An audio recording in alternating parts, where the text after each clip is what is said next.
Here to start? I want to switch. Excellent. Yeah. Good morning. Good morning, Minister. Good morning. Welcome to the public hearing for the inquiry into budget estimates 2021 to 2022. Before I commence, I'd like to acknowledge the Gadigal people, who are the traditional custodians of the land on which we are seated today. I'd also like to pay respects to the elders past, present and emerging of the Eora Nation and extend my respect to other Aboriginals present and those who may be watching online today. I welcome the Deputy Premier, Paul Toole, and accompanying officials to this hearing. Today, the committee will examine the proposed expenditure for the portfolio of regional transport and roads. Before we commence, I'd like to make some brief comments about the procedures for today's hearing. Today's proceedings are being broadcast live from Parliament's website, and a transcript will be placed on the committee's website once it becomes available. In accordance with the broadcasting guidelines, media representatives are reminded that they must take responsibility for what they publish about the committee's proceedings. It is indeed. All witnesses in budget estimates have a right to procedural fairness, according to the procedural fairness resolution adopted by the House in 2018. There may be some questions that a witness could only answer if they had more time or with certain documents to hand.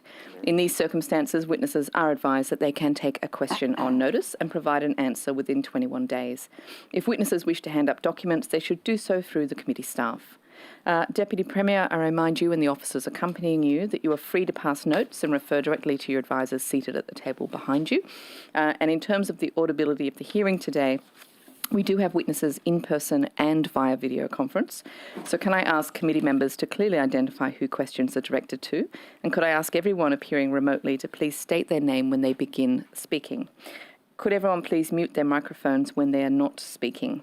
And finally, could everyone please turn their mobile phones to silent for the duration of the hearing? All witnesses will be sworn prior to giving evidence. Deputy Premier Toole, I remind you that you do not need to be sworn, as you've already sworn an oath to your office as a Member of Parliament. For all other witnesses, I ask that you each in turn state your full name, position, title and agency, and swear either an oath or an affirmation. The words of both the oath and the affirmation are on the cards on the table in front of you, or they have been emailed to you. Could I start with you, Mr. Sharp? Robert Sharp, Secretary Transport for New South Wales. I swear that the evidence now about to be given by me shall be the truth, the whole truth and nothing but the truth, so help me God. Thank you. Mr. Merrick.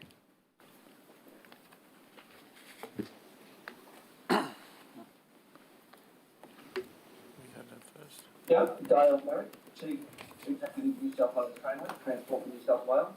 I solemnly, sincerely and truly declare and affirm that the evidence now about to be given by me shall be the truth, the whole truth and nothing but the truth. Thank you, Mr. Merrick. Mr. Allaway. Yeah, Peter Allaway, Acting Deputy Secretary, Regional and Metropolitan Division for Transport for New South Wales. Thank you, I Mr. swear that the evidence now about to be given by me shall be the truth, the whole truth and nothing but the truth, so help me God. Thank you very much. Mr. Hayes. Thank you. Anthony Hayes. I'm Executive Director of Community in Place for Regional and Outer Metropolitan and Transport for New South Wales. And I solemnly, sincerely and truly declare and affirm that the evidence now about to be given by me shall be the truth, the whole truth and nothing but the truth. Thank you. Ms. Geraghty. Good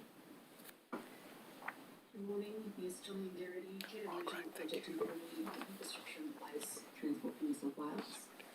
I swear that the evidence now about to be given to me, about to be given by me, shall be the truth, the whole truth, and nothing but the truth. So help me God. Thank you. Mr. Carlin. Bernard Carlon, Chief of the Centres for Road Safety and Maritime Safety, Transport for New South Wales. I swear that the evidence now about to be given by me shall be the truth, the whole truth, and nothing but the truth, so help me God. Thank you. And do we have Ms. Wise online yet? Still not? No, we may swear her in when she arrives. So let's get started. Thank you all for your time today. Today's hearing will be conducted from 9:30 to 12:45 with the Minister and departmental witnesses, with questions from the opposition and crossbench members only. If required, an additional 15 minutes is allocated at the end of the session for government questions. As there's no provision for any witness to make an opening statement before the committee commences questioning, we will begin with questions from the opposition. Chair, Ms Wise is just on.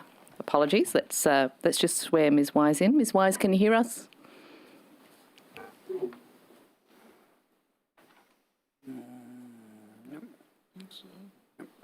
Close.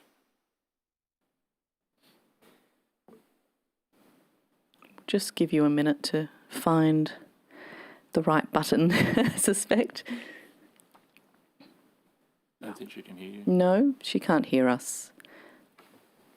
No, we will come back to Ms Wise once we've sorted out those technology issues. I can hear you. Sorry. That's okay. Very good. Let's swear you in, Ms Wise. Going smoothly this morning. If you could state your name and position title and then either swear the oath or the affirmation.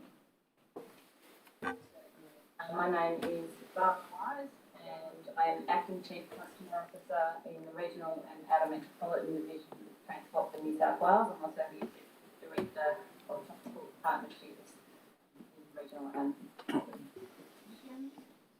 Just need to get the information in front of you.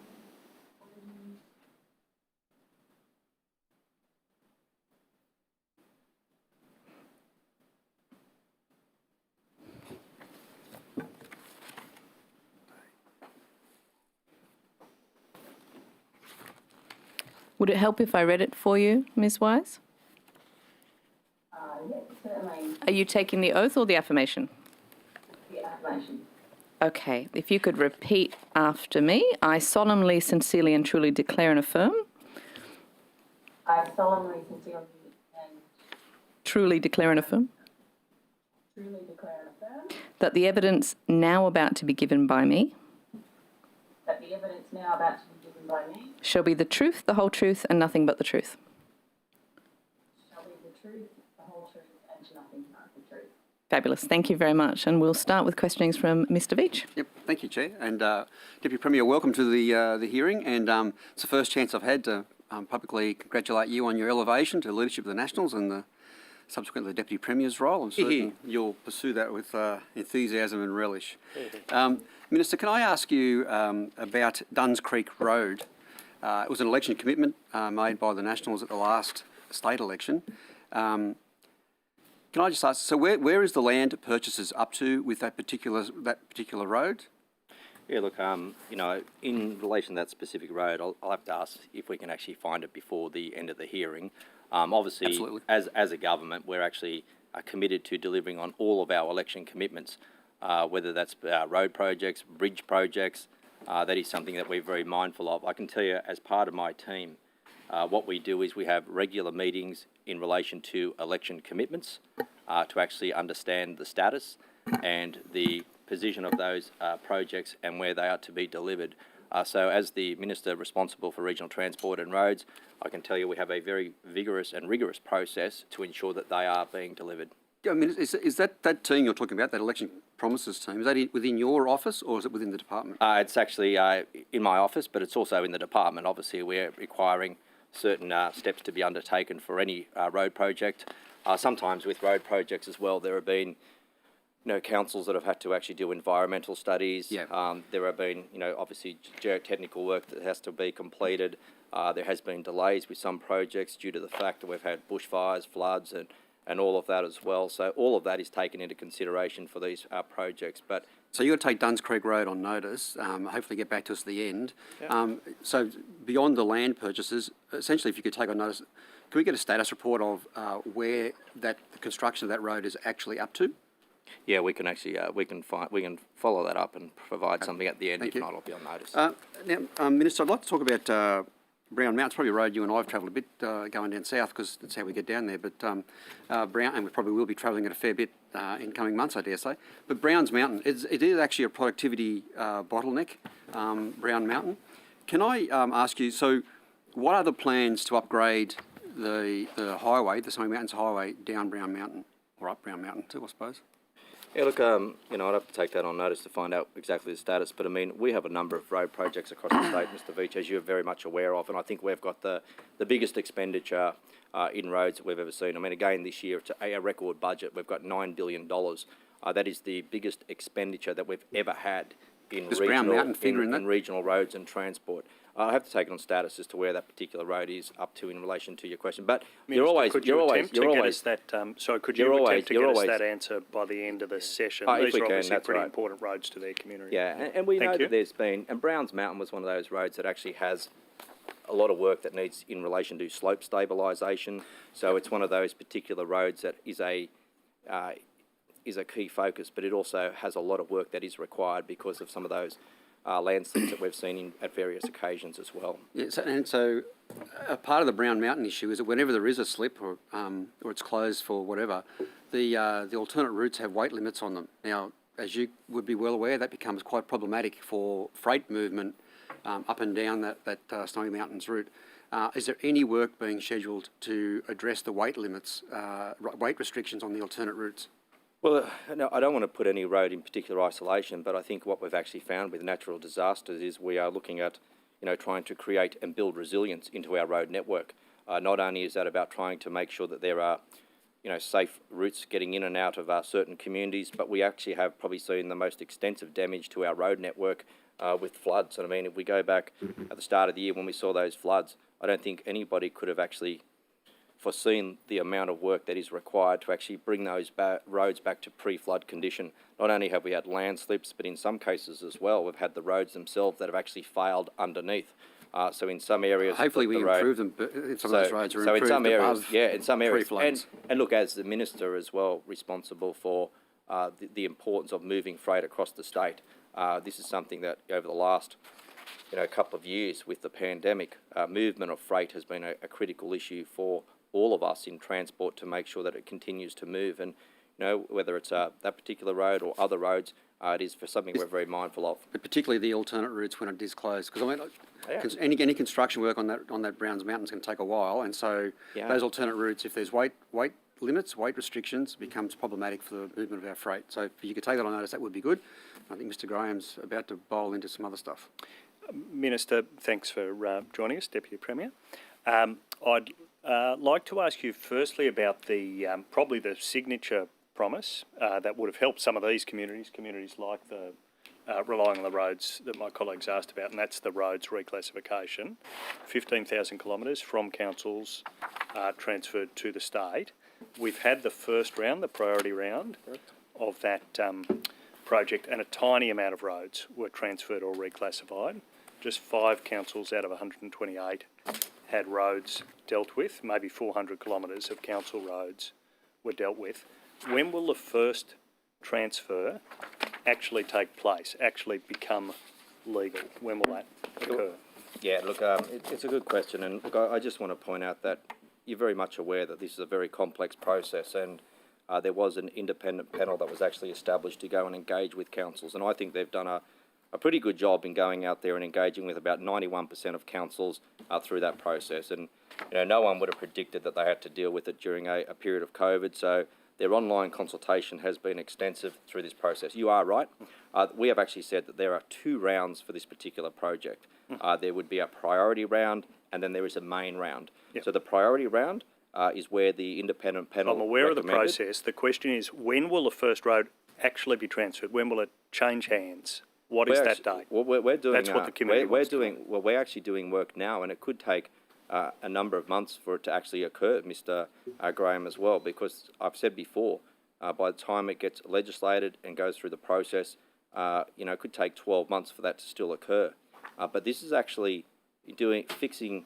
Well, I ask because the government response sets out the steps, and they're extensive before this ever takes place. So could that be 12 months, or could it be longer? It could be 12 months because because at the end of the day, some of these roads as well, we're not stopping the work that's on them.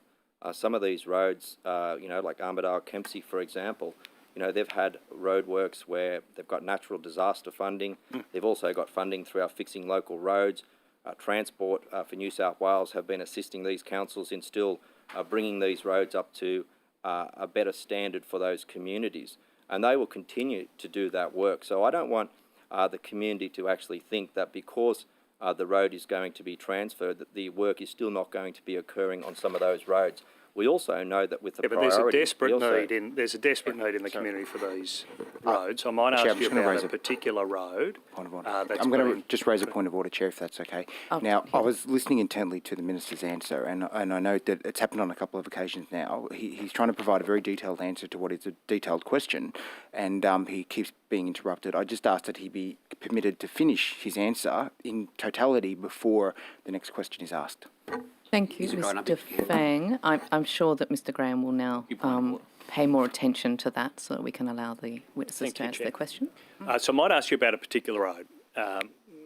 Minister, as I said, a tiny number of roads were reclassified or transferred.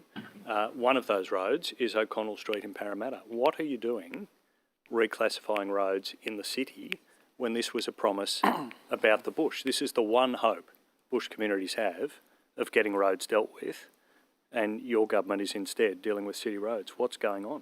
So we're actually looking at the classification of roads right across the state, as well as that regional road reclassification process.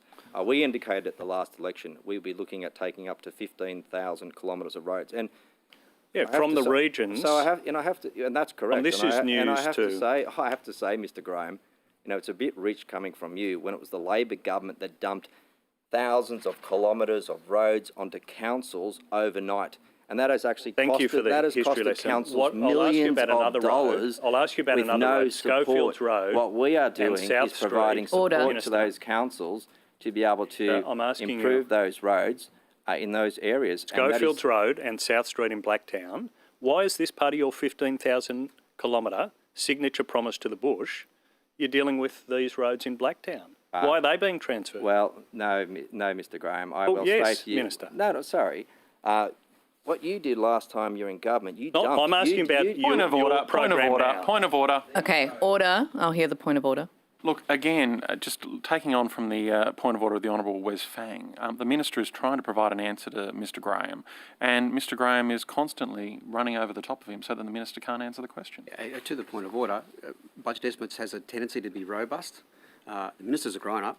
He's pretty capable of handling this himself. I don't think he needs any intervention from the gallery over here. So Well, to that I'd point, suggest we keep going. to the point of order, in that instance, Chair, to the point of the Honourable Mick Veitch, certainly we are not providing any level of cover. The Minister is very capable and very across his brief, and that's precisely why he's providing the detailed answers that he's able to provide.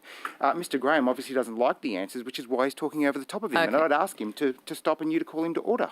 I think I've heard enough, and there's been plenty of compliments for you, Minister, in the course of that debate on the point of order. My main concern is in relation to Hansard being able to record. If we could try and not speak over each other, that would be very much appreciated. Thank you, Chair. I might ask you about Edmondson Avenue in Liverpool. I won't be complimenting you for this, Minister, transferring this road when communities in the bush need help. Why are you dealing with Liverpool, Blacktown, Parramatta? This was a promise about the bush, Why do you hate Western 15,000 Sydney? kilometres. They've got almost nothing, They keep but you're losing. dealing with city councils. What is going on? Well, this is about reclassification of roads right across the state. So when we're looking at reclassification, we're not just going to give the panel an opportunity to look at reclassification just in regional areas. This was an opportunity to do a big piece of work on the road network right across the state. Our commitment still remains there of up to 15,000 kilometres of regional roads. The fact that some of those additional roads were put forward by the panel is part of that regional road classification work. What's important is that we've actually started the process. We've actually identified through the And it's panel, not going very well. Minister, Well, no, sorry. The panel identified. This was a key promise. You must be the first leader of the National Party who's fighting for roads in the city. John Barilaro never would have accepted this. I accept that these were recommended to you. Why didn't you say no? Because we've accepted the work that was put forward by the panel. The 391 kilometres of road transfers was put forward by the panel, and we've accepted the priority But roads Minister, for you that panel. did reject. And To you be also fair to know- you, and you- to and be you're fair to you, forgetting though- and you're ignoring Order. the fact I'm trying to that you know compliment that you there now, is- Minister. You know the fact that there is a main round where councils will have a further opportunity to now put forward Minister, their you did full list reject of some of roads these for roads, though. You reclassification. did. Why didn't you reject? You did reject 3 roads in Liverpool, I'll but put you've it- I'll let put it this through way. You come and Liverpool, say I Parramatta, did. Blacktown. You come and say I rejected them. I actually accepted the recommendations in full that were put forward by the independent panel.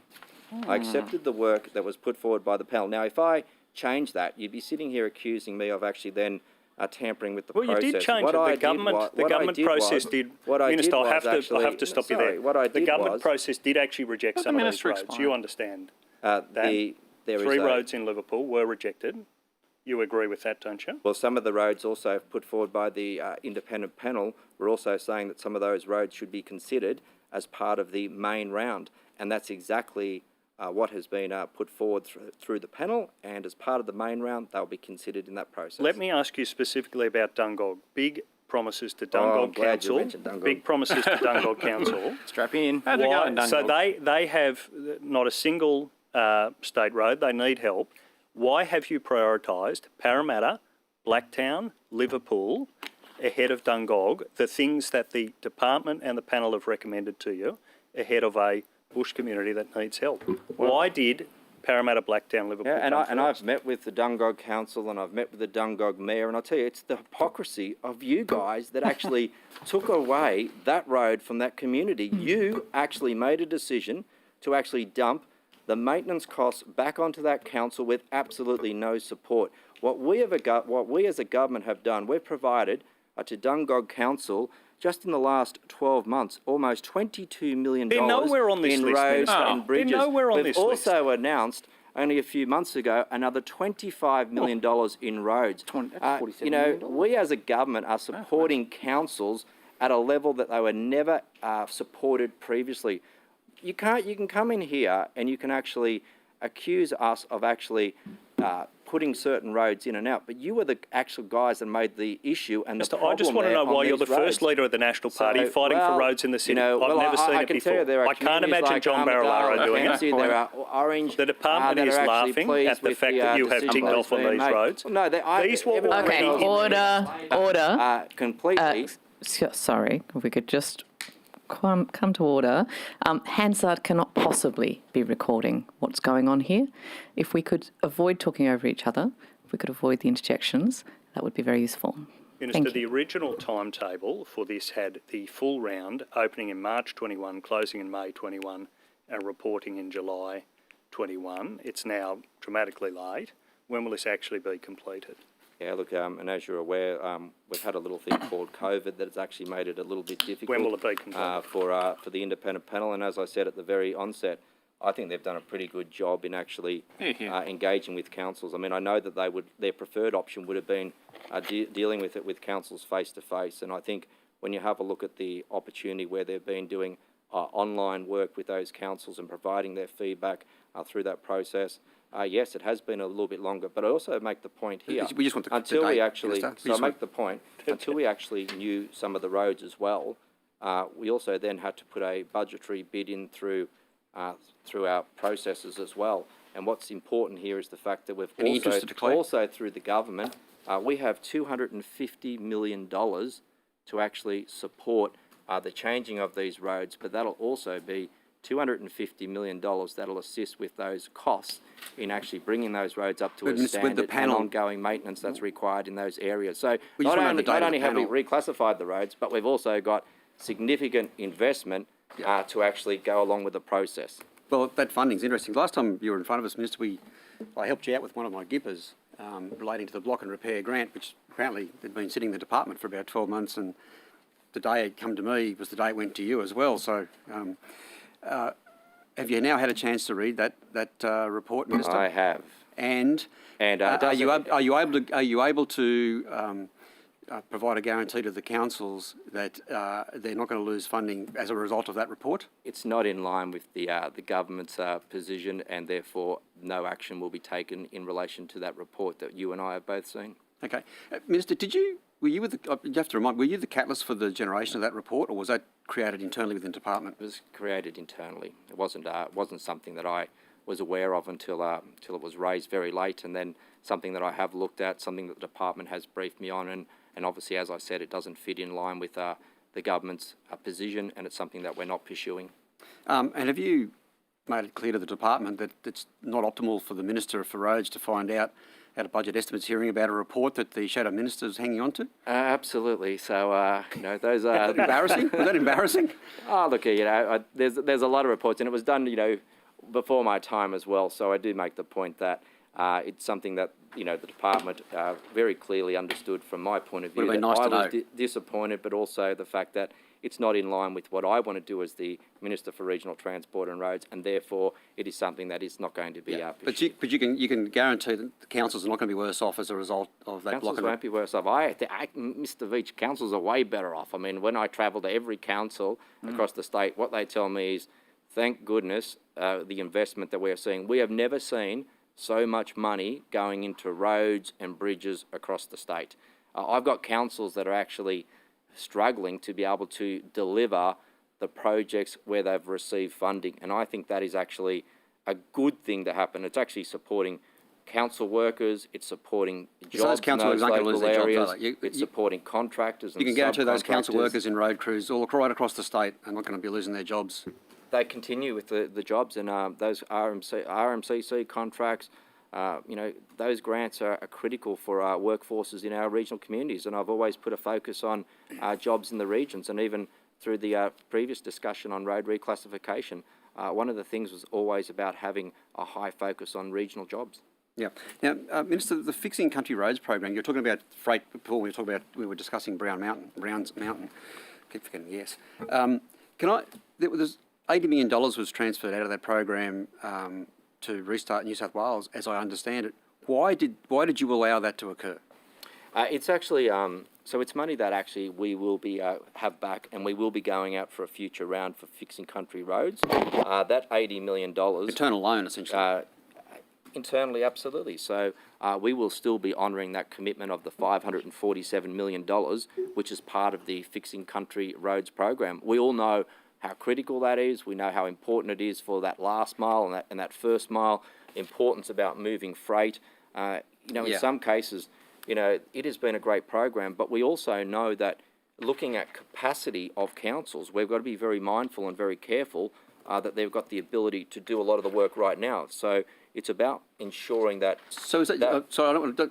Just to clarify, because it sounds like there's going to be another round of the Fixing Country Roads that $80 million will go to. Is that correct? Right. That's right. We're not gonna not have the $80 million used. The $80 million will be there for a future round, and the opportunity will be again there for councils to apply for that particular funding, or industry as well as part of it. Thank you. Opposition time has expired. Mr. Banasiak. Thank you, and welcome, Deputy Premier.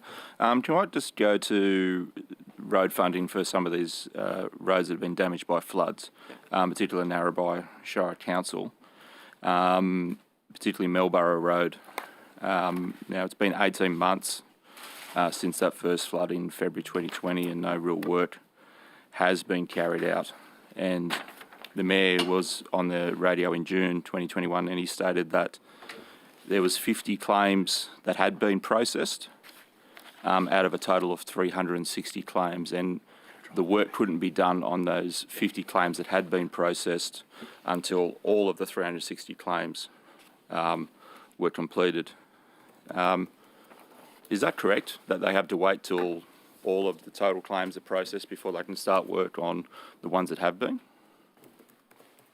I don't know the specific case in relation to the claims that they're putting forward, but I do make this point that Transport for New South Wales will actually, sometimes it has to be under a natural disaster funding, and there's a process there that councils, Transport, Minister for Emergency Services has to escalate that up to the federal government. So sometimes there is a delay in relation to that natural disaster funding. What we try and do, though, is ensure that we get our team from Transport on the ground very early to try and assist those councils, understanding that in some cases that funding is going to be forthcoming. Sometimes we'll actually internally give funding to those councils to make those roads usable for both residents and for freight movements as well. So, it is sometimes a process, and I'm not sure in relation to where their particular application was held up. But importantly, it was a pretty big task when we saw those floods. And yeah, look, we want to support councils in actually getting those roads back up and running again. But in some cases, it is an extensive amount of work, and sometimes when you look at the amount of road work that isn't there, well, look at the amount of road work that's been damaged, it is going to take quite a time for some of those councils that have multiple roads as well. I could probably get Mr. Hayes, I know who's done a lot of work in relation to support for councils, potentially to maybe add a little bit more there as well. Yep, sure, Mr. Hayes. Deputy Premier. Anthony Hayes, Transport for New South Wales. The only thing I feel we should add to the point made by the Deputy Premier are we recently, within the last few months, have set up a task force to look at better working with all of the local councils to distribute the natural disaster funding. We acknowledge that there were some roadblocks early on in the process, and what we're trying to do now is work much more closely with councils to get the money out the door to make sure that we are, in fact, providing that support wherever we possibly can, as quickly as we possibly can. Okay. Perhaps on notice, Deputy Premier, would you be able to give us an update as to whether that 400 and 360 claims, where they're up to with that? Which council was it again? Narrabri Shire Council. And can I just say too, don't ever wait for estimates. Come and see us if you ever need as well beforehand. We're happy to. The door's open. You always can come and see us as well. Will do. You spoke about obviously the complicated process, natural disaster funding. Would that have held up the council in terms of them submitting the claim?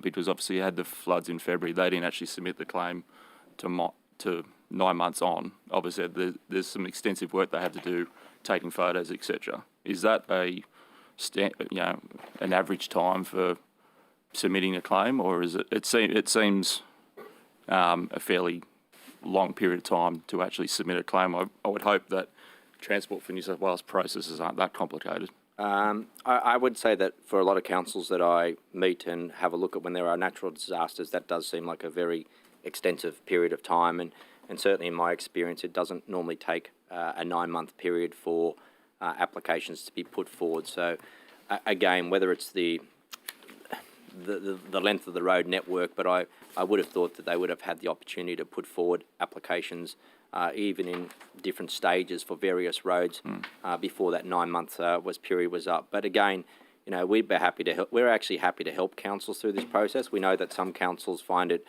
overwhelming when there are natural disasters to be able to deal with the situation that's in front of them. And what we'll do is try and assist those councils get their applications in and assist them to actually get the road up and running as quickly as possible. Yeah. The Mayor on the radio sort of insinuated that having Resilience New South Wales as part of the process overcomplicated it. Do you have any comment on that? Is that the first time you've heard such a critique?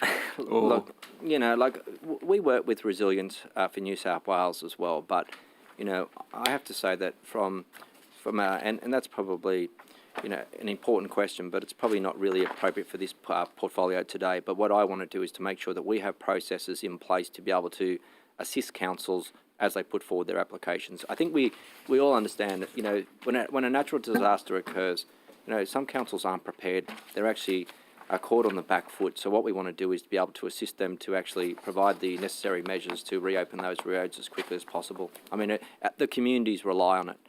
There are residents that are stranded. There are council operations that potentially can't occur within those areas. It's also about prioritising the roads that have been damaged and which ones need to be opened as a first priority compared to those that may have to wait a little bit longer. And I know we'd all like the road network opened up straight away, but unfortunately the damage that we saw with some of those roads was just enormous.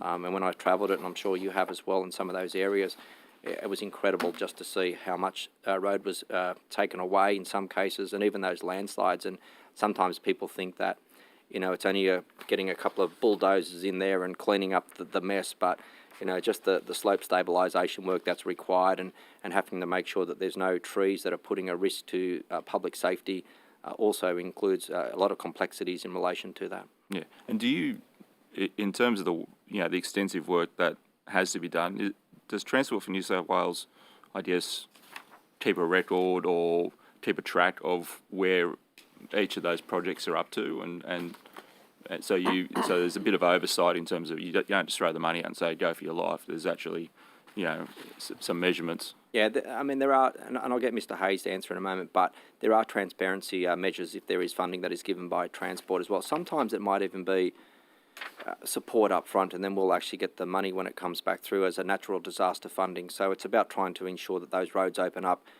quicker in some of those cases as well. So obviously, yeah, there has to be transparency. We need to make sure that, it's taxpayers' funds at the end of the day are being spent in a responsible manner. Yep. Mr Hayes, do you want to add anything? Yeah, Anthony Hayes from Transport for New South Wales. That's exactly right. The paperwork required by Resilience New South Wales is very formal. It's quite strict, but that is, of course, to protect taxpayer funds to make sure that the money is spent appropriately. What we've done is we've put on an additional 5 fixed-term positions to help councils, to work with councils, and to liaise with Resilience New South Wales to make sure that we are, we're getting the paperwork done more efficiently, and we're getting it through the process as quickly as possible. And that's probably a good point just to point out as well.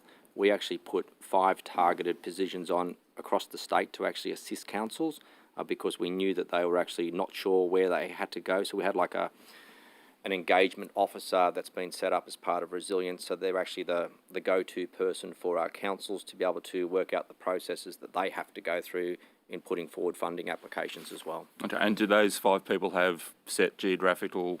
They do, yes. Boundaries, yeah. And each of the councils are aware of who those individuals are. And we actually picked that up from when I did a tour up north to actually talk to a number of councils that were just struggling with the process. So what we did was had an individual person that they could actually be assigned to that could assist them in the process. Yeah, sure. I might just go to a particular road. I do note that there was some funding announced for the Yarrie Lake Pillita Road, but this isn't a road near to the Pillita Weewar Road, where there's 4 floodways which before Pillita have actually been destroyed. I might get the Secretary to give you some photos. This just came to me yesterday, so I haven't had a chance to pop into your office. But I thought the pictures might help paint the picture a little bit. So, so I've had representations from people that, the 4 floodways before Pillita have all been destroyed. Cars have become airborne, 2 feet deep potholes. The school bus actually has to lift to maximum height setting and still bottoms out or scrapes. And this is a road that sometimes is closed, obviously, for the school bus for up to 6 weeks, and then relies on parents with 4-wheel drives to go in and out. Obviously, it's a productivity issue as well. So maybe, obviously, perhaps on notice, can you perhaps take a look at what's happening with that road and whether there is any intent to fund or fix? Let's go for a drive on it, Toole.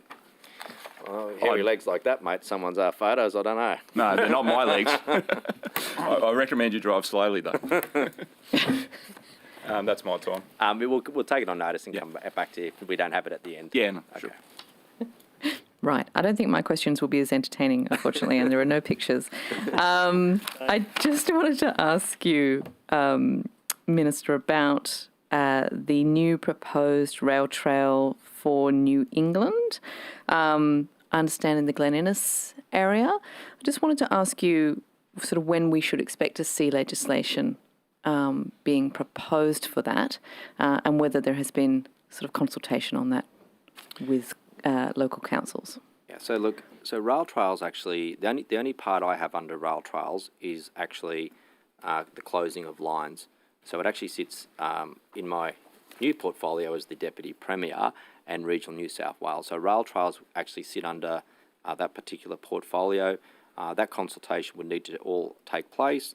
My responsibility as the Minister is actually the closing of the rail lines, but I'd have to take it on notice to see if there's what's in the pipeline in relation to that particular project.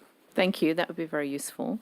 To something completely different, I'm aware of a number of people across different parts of the state expressing concern that a lot of the community and point-to-point transport services have declined during COVID.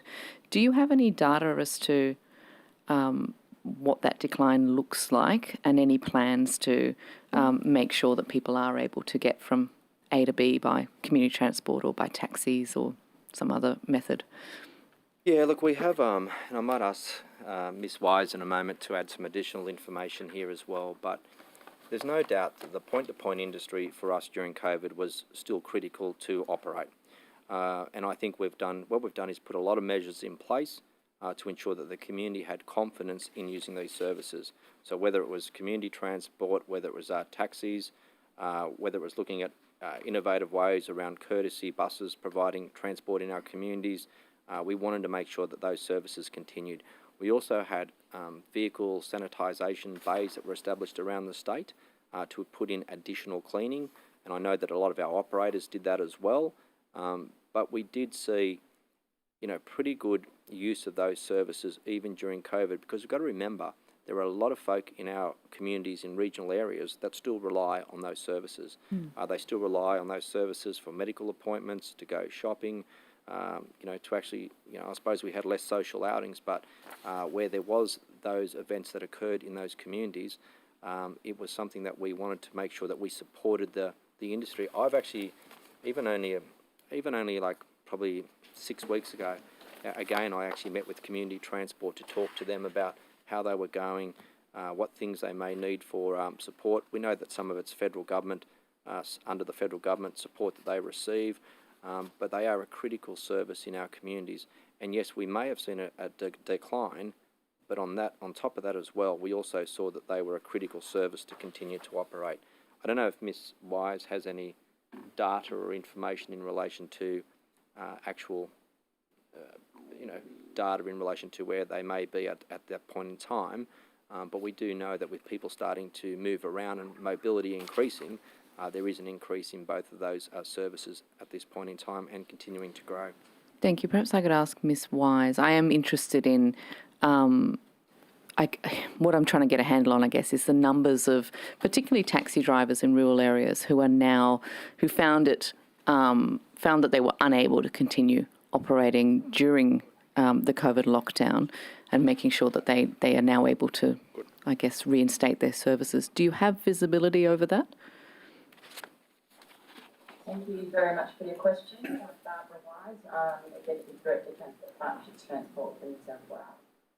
I can speak more closely to community transport, and in saying that, community transport providers do actually partner with taxi businesses in pretty much locations around the state.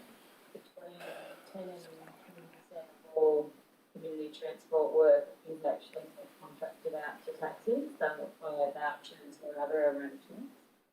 In terms of community transport, the number of trips declined by about 40% over the last year compared to pre-pandemic numbers. Obviously, before people were vaccinated, and community transport does tend to clientele that are of a vulnerable demographic, via age or aboriginal or other things. So the demand for community transport certainly decreased as people were not in. And as the Minister indicated, was less social and so forth, but certainly during periods of stay-at-home, central trips were taking place. And the other thing that the data goes to show was that community transport providers were doing things like doing the shopping for their clients and delivering it to their homes. So the assistance was still very much occurring, it was just not occurring in the manner that was being provided previously. Other thing I'd say about assistance due to COVID, so the Minister mentioned sanitisation stations. We also provided access to supplies like PPE and masks, have reimbursed cleaning costs for community transport, and a number of other things. We've had a few sessions of support and advice with providers around what they can do for others in their communities. And even other things that the community transport providers have been doing include they were assisting people, particularly vulnerable community members like Aboriginal community members, to get vaccinated, particularly over the course of the last couple of months. I've heard lots of stories of that kind of arrangement. Thank you. I might follow up on that again a bit later. I will now hand back to the opposition. Thanks, Chair. Just before I hand over to Mr Graham, as we've all learning this week, disclosure is very important. You asked some questions about rail trails. I should disclose I am patron of Rail Trails in New South Wales. I'll just put that on the record. Congratulations. John Graham. Great. Thank you, Chair. Minister, it's budget estimates. I might ask a question about the budget. That's novel. The cluster budget for transport this year is $35.3 billion. What is the? Can you give us a division of that for public transport and for road-related expenses? Are you talking about the whole cluster? The whole cluster. Okay, yeah. I might have to ask Mr. Sharp if he has that there. I know it's 35 billion for the whole cluster, but it's $9 billion in our space for roads and transport in regional areas. But I might ask Mr. Sharp if he has that. Thank you, Minister. I'll have to take that on notice in terms of the breakdown for roads specifically. Do you want that for regional?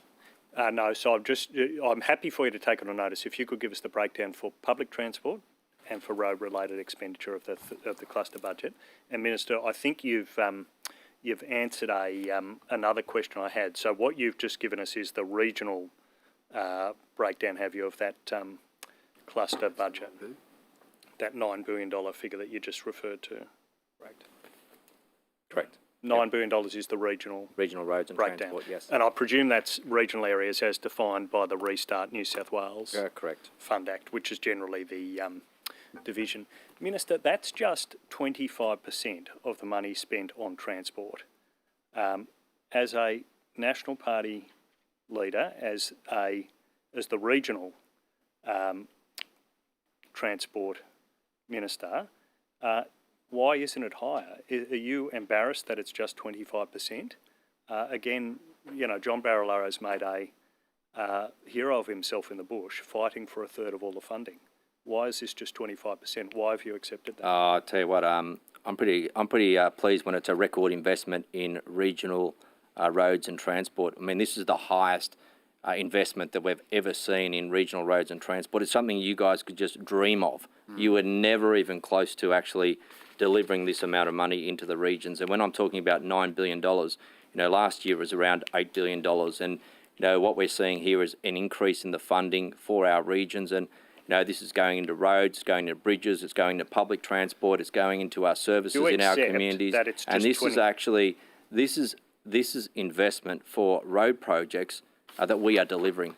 These are state highways, these are local roads, these are local bridges. I think you made your point, Minister, but you accept that it's just 25% of that cluster budget. Well, it depends on the profile as well, because sometimes it will fluctuate with the projects that we've got. Sometimes we have big projects in the pipeline as to how they are being scaled over the coming years as well. So on and notice, some of those projects will scale up with the investment that is required in our future years. On notice, could you give us the profile over each year of the forward estimates of that proportion of rural expenditure as a proportion of the cluster budget expenditure? Sure, we can do Thank you.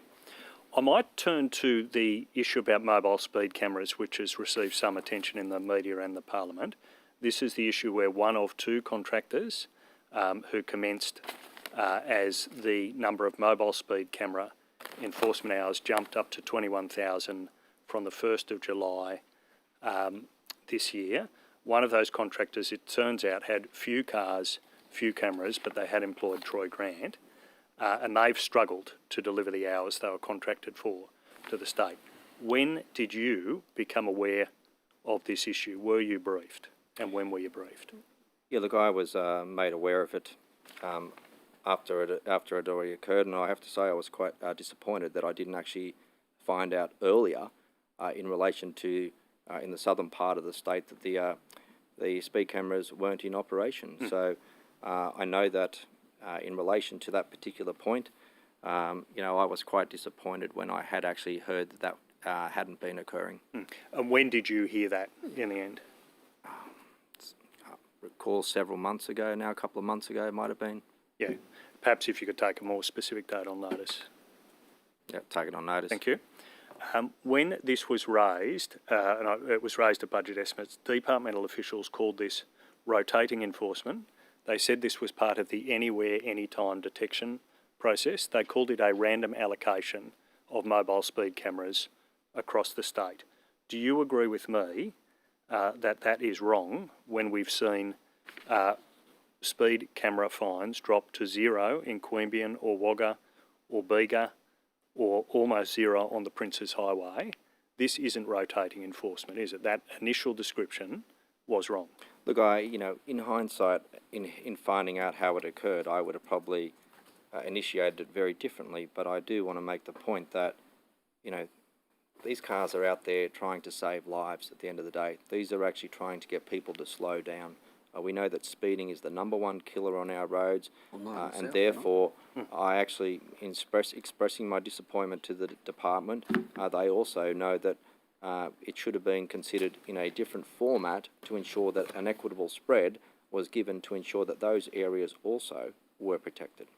Yeah, so given that it's crucial, this is a signature road safety program, you are concerned, I gather, that fines were zero in Wagga, Queanbeyan and Bega. Meanwhile, in Bathurst and Lithgow, for example, they're at record highs.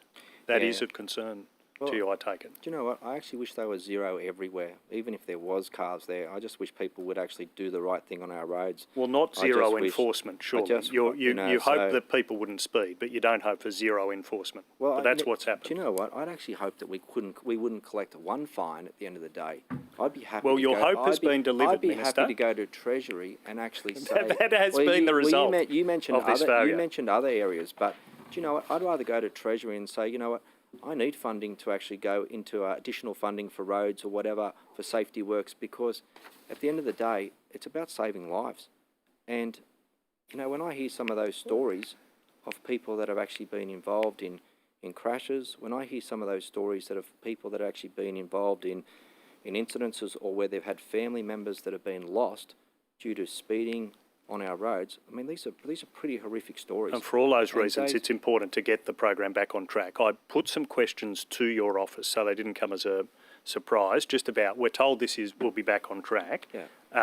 How, in the south of the state, in those, the AccuSensus contract region, in each of July, August and September, how many fines were actually issued? So I'll hand over to Mr. Carlin in a moment, but I will say that the fatalities during July to September 2021 period in the southern regional area of the state have been 3 times lower than the previous 3-year average. The delay in reason to stop enforcing speeding, though, is it? If I could finish. The delay in the delivery in the first few months of the program has not realised any short-term negative road safety outcomes. 99% of people are doing the right thing, with an average of only 1% of drivers detect speeding when they pass a mobile speed camera. All other camera programs have continued to operate to protect the community from speeding drivers, and 14,462 speeding fines were issued by New South Wales Police in the MSC districts operated by COSA during the 3-month period. I welcome you putting that on notice. I've actually done you the courtesy of putting these 2021. questions to you ahead of time, so I expect them to be answered. Well, I'm very happy to, and I will pass to the expert, Yeah. Mr. Carlin as well, who can actually elaborate a little bit further in relation to your question. So, Mr. Carlin, I'd like to ask how many fines were actually issued in the AccuSensus contract region in July, in August and in September?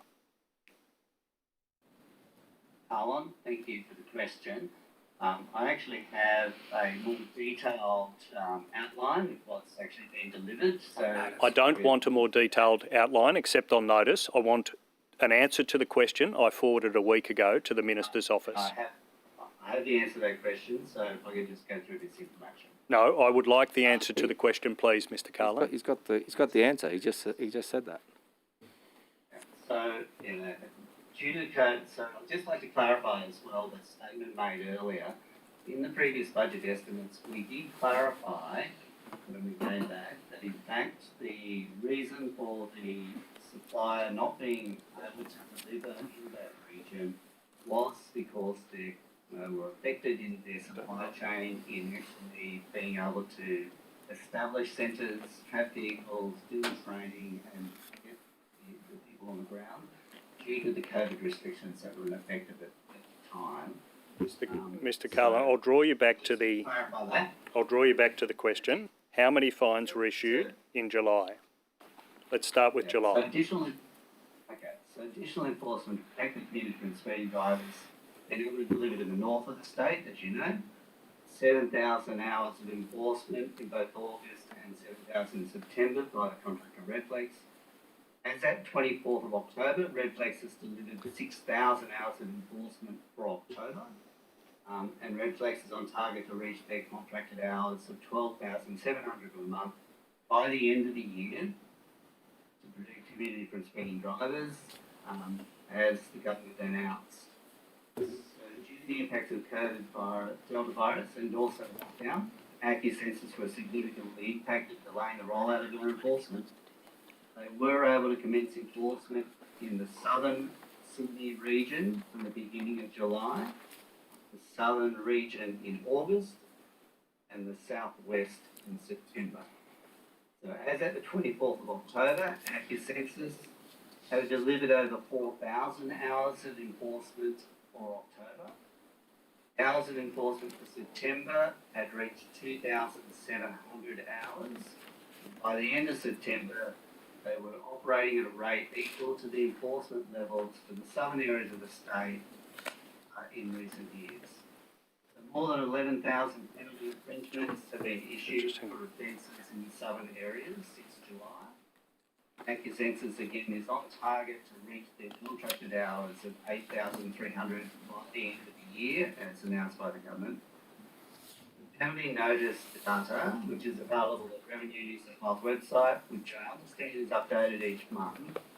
This is the best reference point of data, as Revenue finalise the penalty processing of that data, but I do have the latest information, which may be subject to change.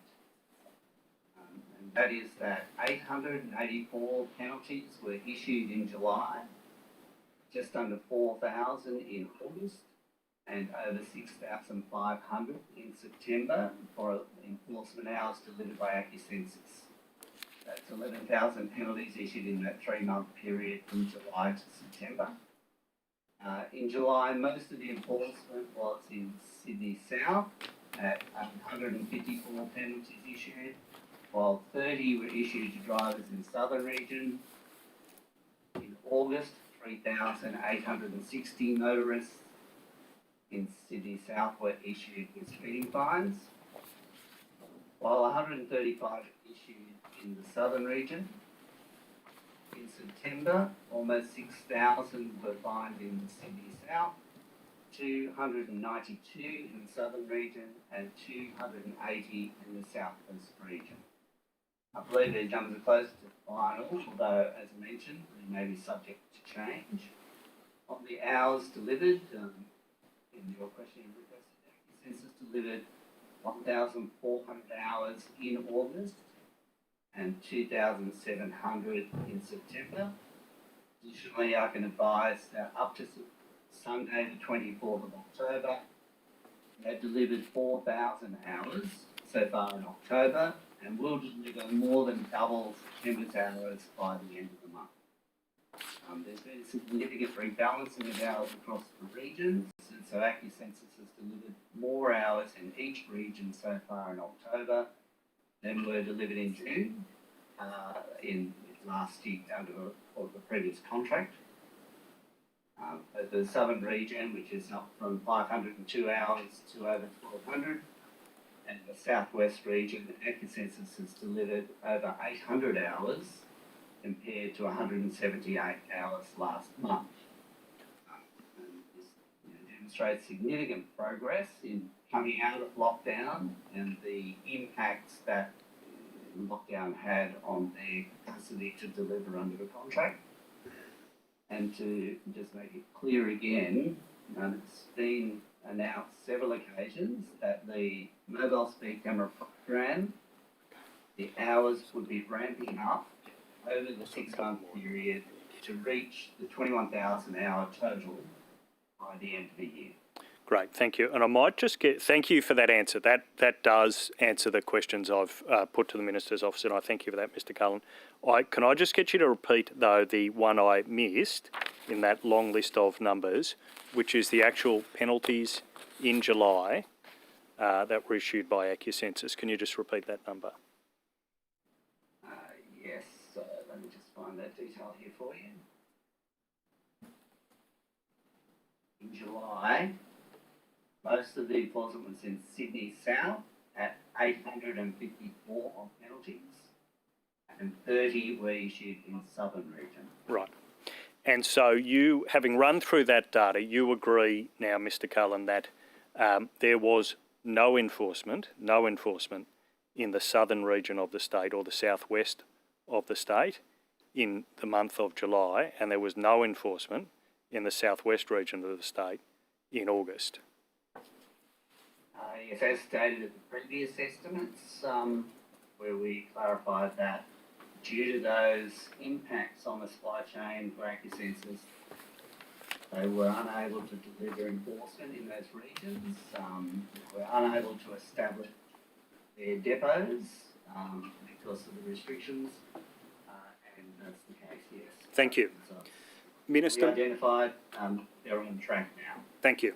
Minister, my concern about this is that in applying for this contractor was required to demonstrate they could do the job. They had the capacity that it would be a smooth transition. Instead, they started with few cars, few cameras. They did have Troy Grant on the payroll. Are you satisfied that this process has been appropriately followed? Well, as I said, and I'll go back to where I spoke before, I was actually disappointed when I actually found this out. The individual you spoke about in relation to being involved, I've had no conversations with him in relation to this particular matter. So I'll do make that very clear as well. Thank you. So, I have met with him on water issues, but nothing in relation to this particular program. So I just want to put that on the record as well. Meeting with him? No, but I appreciate that clarification. And to be clear, it's what's been publicly reported about his role is he's employed to engage with road safety and enforcement agencies. That's the capacity in which he's been engaged. That's my understanding, but I just have to double check with Mr. Carlin if that is correct. Well, I might. Oh, well, that's a public report. I don't. Yeah. Oh, I don't think we need you to. I don't think, Mr. Carlin, you need to respond to that. It's not a question. I will ask you this, though, Minister. The tripling of fines, put aside this catastrophic failure of this scheme in the south of the state, the tripling of fines. Your predecessor, Duncan Gay, would have been horrified at what's going on with the removal of warning signs, the tripling of speeding fines in the bush. Are you comfortable with this government program? Are you committing today that it will continue? I think I think the message is very simple. I mean, people can be caught anywhere at any time. And I think when you have a look at it, what's concerning to me is the number of people that think it's okay to speed on our roads out there across the state. And not only are you putting your life at risk, but you're putting other motorists' lives at risk, and you're putting other passengers in vehicles' lives at risk. And I think that is the fundamental issue that we should be looking at. When I sit there and I hear stories from individuals who have actually got brain injury, I talk to people that have lost limbs, I walk through hospitals and actually have spoken to people that have been involved in accidents. I tell you what, it actually goes to show you that we all need to be actually advocating for road safety and all working towards zero. I can tell you right now, as the minister, thank you for that as the minister, hand to my colleague. Minister, very important stuff. But I just want to go back to this 80. I think to be accurate, $80.3 million that was transferred from the Fixing Country Roads program to Restart. Where did it actually go into Restart? Which program? I'd have to. Happy for you to take that on notice. Yeah, happy to take it on notice. And when will it be transferred back to the Fixing Country Roads program? Look, it's imminent. So we'll be this financial year, or it'll be in the near future. We'll be going out for another round. But what's important here is the fact that we will go out for another round of funding. And as I said to you, that $80 million that is actually still committed will be delivered as part of the Fixing Country Roads program. I think it's a great program, and I think when I see the benefits and the roads, why was it transferred, Minister? Look, it was actually just an internal decision at the time that was made, but it was actually done in relation to also looking at capacity of councils in delivering projects. If I went and gave another $80 million out there today, I would have councils struggling to deliver those road projects now. Okay, so we need to make sure that we're got the capacity to deliver them for those regions and those areas. Is that the principle then that you use to sort of stop the submissions for these? So I'm told by councils that the submissions under the Fixing Country Roads program sort of stopped in January 2020, thereabouts, and they've been told that they will have to resubmit for future rounds. So their applications won't carry over, but they will have to resubmit. Is that correct? Yeah, and then I did actually announce a smaller round, you know, I can't remember the start of the year now or end of last year, but in relation to I did announce a smaller round of funding for some councils across the state in relation to that project. So again, what's important is it will be delivered. But they will have to resubmit though.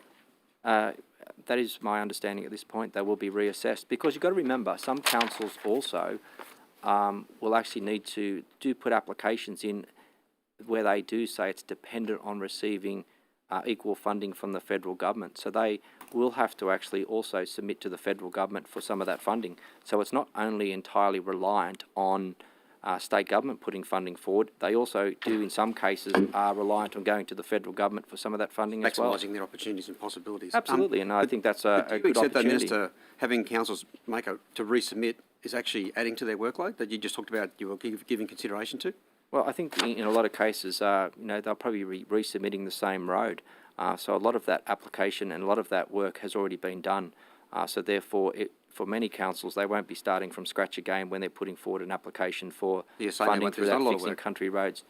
Applications still need to be put forward as being transparent and ensuring that it is accountable for the funding that is being provided by the government to ensure that it is spent in the right way. And it actually meets the requirements of the Fixing Country Roads program, which is, as you know, under Restart. Yeah, but but you do acknowledge that each time a council has to make a submission for any program, really, there is a body of work they have to undertake.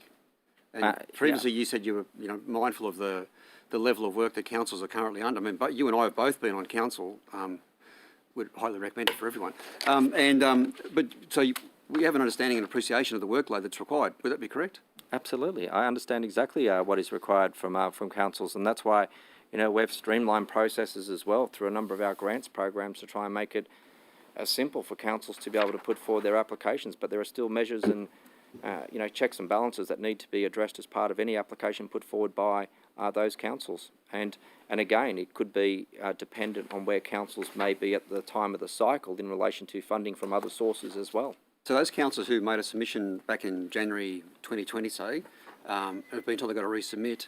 Have all of the councils received that advice in writing, or are they? It's just going to be a general request. I'd have to double check if we've actually sent a letter to them, but would be my understanding. But I'll just double clarify that. Okay. Thank you, Mr. Banasiak. Thank you. I might just move on to the Railworks depot at Nyngan. That's something my colleague Roy Butler's been following up with your office on. What line of sight did you have or your office have with UGL's tender?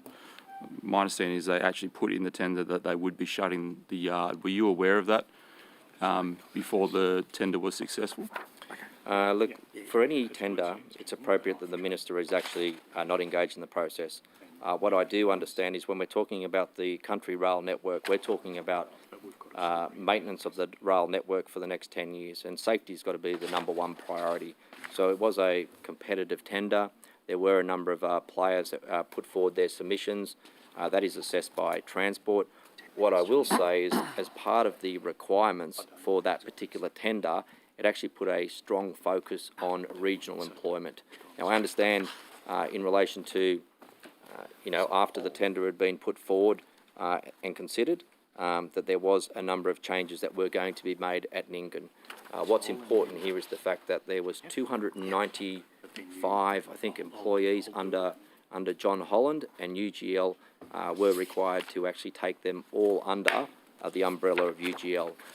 My understanding is around 225 of them will actually work under the country rail network, and the other 70 or so will actually be redeployed under UGL. Some, however, might take a voluntary redundancy. But in relation to the Nyngan site, I think there was around, I'm only just guessing approximately, I think there was about 7 workers that at that particular depot. I think 3 have actually indicated that they wish to move on. I know one of them is actually looking at relocating and moving into Dubbo. I think that was that individual's home already. But what's important is the fact that we are seeing more jobs going into the regions under the UGL contract. I know that Mr. Butler might, talk about Ningham, but I also know that Mr. Donardo would be very happy that the UGL control centre is actually going to be moving to Orange, and that's going to actually provide 80 jobs. So having that headquarters or that control centre now moving into a regional centre for the first time is also going to be an important step forward for regional employment. But you would agree, as a former teacher like myself, the impact of 7 families leaving a town, what that has on, staffing of schools, even just the local economy, the flow and effect can be.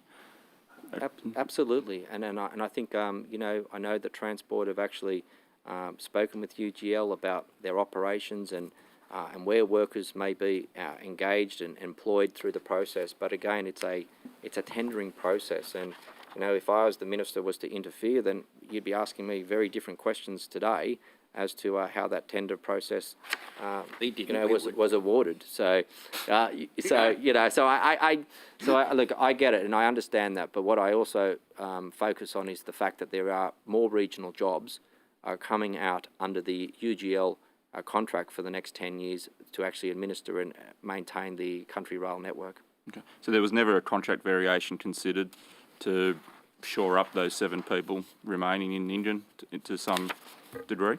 I think they looked at a number of obviously Transport raised concerns, and I know that the mayor, Mr. Ray Donald, also has written in relation to that particular matter. But at the end of the day, it is a private company, UGL, to actually still determine as to where they need to position their depots, where they need to position the staff to best maintain the network. And I think what's important is we're talking about what is required over the next 10 years for a safe and efficient rail network. Sure. Can I just follow up on some questions from last estimates around feasibility studies for railway lines? In response to some of the questions you took on notice, you stated that 3 of the 5 feasibility studies have been determined to be feasible in certain circumstances and merit further work and/or investigation. They included Cowra, Doulgon to Maryvale, and Candos to Doulgon line reinstatement. Perhaps this is going to be on notice as well, but what are those certain circumstances or prerequisite conditions that would be required for those lines to be feasible? Yeah, look, I know the Cowra lines, we've got it's about $1 million that's been put into actually looking at that Blaney to Demondrel line. So with that particular line, it's actually doing the work now that's required. We know that the project itself may not be feasible for another 5 to 10 years, but what we're actually doing is doing the work now that's required, looking at what the costings might be to bring that line up to a standard where it may be used for freight movements once again. That might actually mean as part of the study that we've got to look at the amount of freight that could be used on the line. But it's about having the project, shovel ready at a future date when it is required. And I think what showed me is the fact when we had the fires, that main western line was under, impacted under huge constraint because it was limited movement as well. So there will be an opportunity going forward to go south to be able to move more freight, and that line is going to be important as well.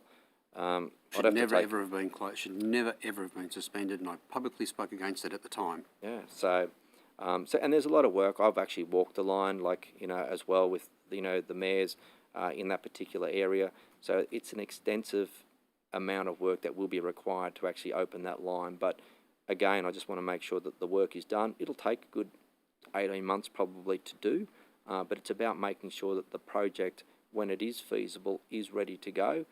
Because then we can actually look at opening it up and have the work done that's required. Okay. And just the other 2 that was mentioned, the Doulgon to Maryvale and the Candos to Doulgon line reinstatement. Any comments on those ones? Yeah, I don't think I've got them here. I know you asked me I'm happy for you to take it on notice. Yeah, I'll take them on notice if that's all right. Yeah, that's fine.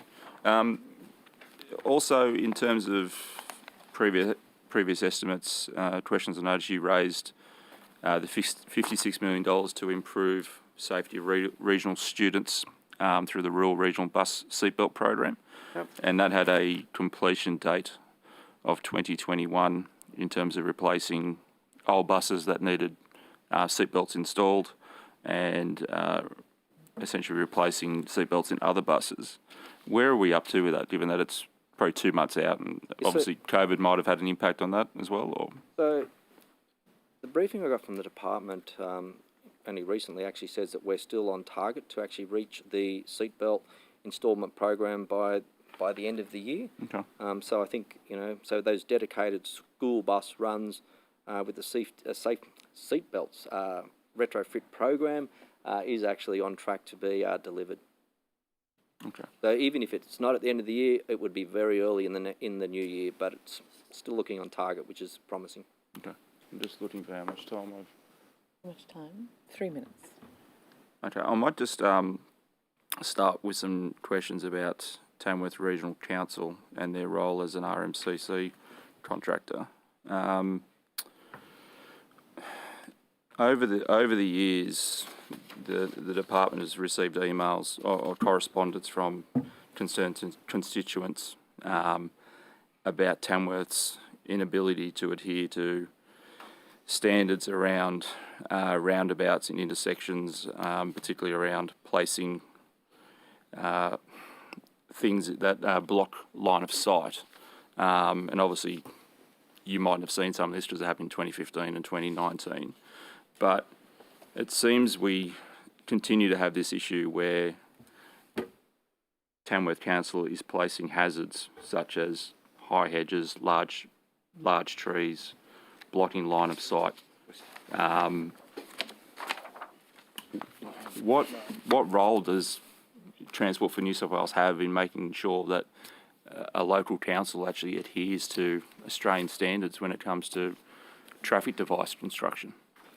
There'd be obviously, there's standards that we would actually require councils to actually fall under. The issue around certain plantings on roundabouts is again going to be a matter for the local council. In relation to that, I've seen incidences where the wrong type of plants are actually put into a roundabout which grow too high, which impact on people's vision when they're entering those particular roundabouts, potentially causing an incident. Again, in many cases, it will come down to the individual council to actually look at the appropriate measures to ensure that there are safety works undertaken at those roundabouts to ensure that people can have a good line of sight when entering them. So, we have standards, but at the end of the day, it will come down to each individual council as to plantings within those areas, trees, hedges, whatever. But we can't enforce a council to actually say you must plant daisies. We can't enforce a council to say you must not plant this type of a tree. It will still come down to each council and to determine what is required. I've actually had this similar argument in other council areas as well as to different plantings, but I think the community very well, loud and clear, make the council aware that this is an issue and something that they need to address. So, I appreciate that, but when a traffic device like a roundabout is installed and signs are in place and fines are applicable, it does fall on Transport for New South Wales to a certain degree in terms of a level of responsibility to make sure it meets Australian standards. It would be there would be requirements as part of the design, but what goes forward is still a council decision in relation to plantings and all that. AstroTurf might be the best thing there for them by the sound of it. We might get to do some of the design problems in a minute. I think that's probably almost my time. Sure. Mr. Field. Oh, thank you, Chair. Thank you, Minister, for your attendance today. Good to see you. Oh, I had to come. I didn't have a choice. Minister, I don't know if you know that I live on the south coast in the Shoalhaven. I thought you were an inner city person. I am not an inner city person. Straight from central Queensland to the south coast. I just act like it. Give me a break. The community down there does appreciate the level of investment in the Princess Highway upgrades over a number of years. It certainly made my travel to Sydney safer, but there is some growing concern about some of the future bypass proposals, both Jervis Bay to Sussex, Milton Ulladulla bypass, and then down at Maruya. I've been asking some questions of you, some quite detailed questions of you through questions on notice, particularly about the Wandandian proposal. I've got to say the answers that come back have been less than useful, and almost look as if you're getting essentially the palm. Don't ask me. The community feel as if consultation's not been adequate. The preferred options that have been put forward, in particular for Wandandi and Maruya, the community feels don't reflect the considerations and are the most costly and environmentally damaging proposals, and questions asked about how those options were chosen.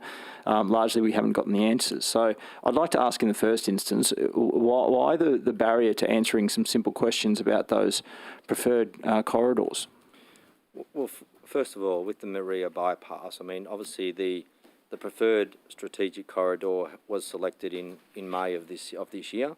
It is the orange route, which runs from the east of town over the river to provide better access to the preferred site for the Eurobodalla Health Service and improved flood resilience. Transport for New South Wales is conducting further environmental assessments and geotechnical work to determine a preferred option.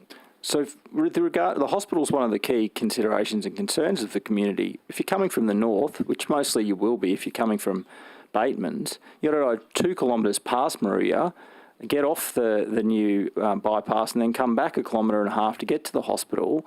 That's not what they consider to be the best option for access to the new hospital, which is a real concern.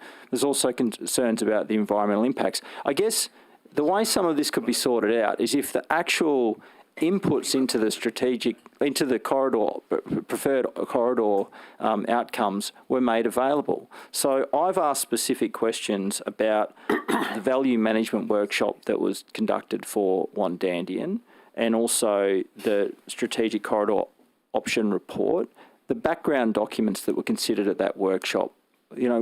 What were the judgments made for each of the criteria that they had to assess? None of that information is in the publicly available reports. But in answers to my question, you just point me back to the publicly available reports.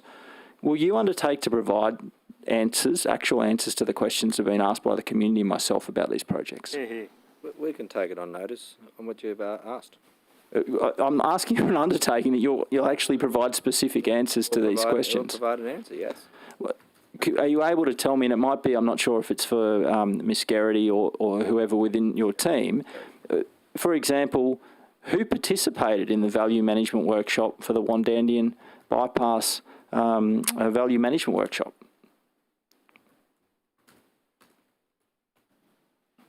Gillian Garrity, I might pass that question to Mr. Hayes, my colleague.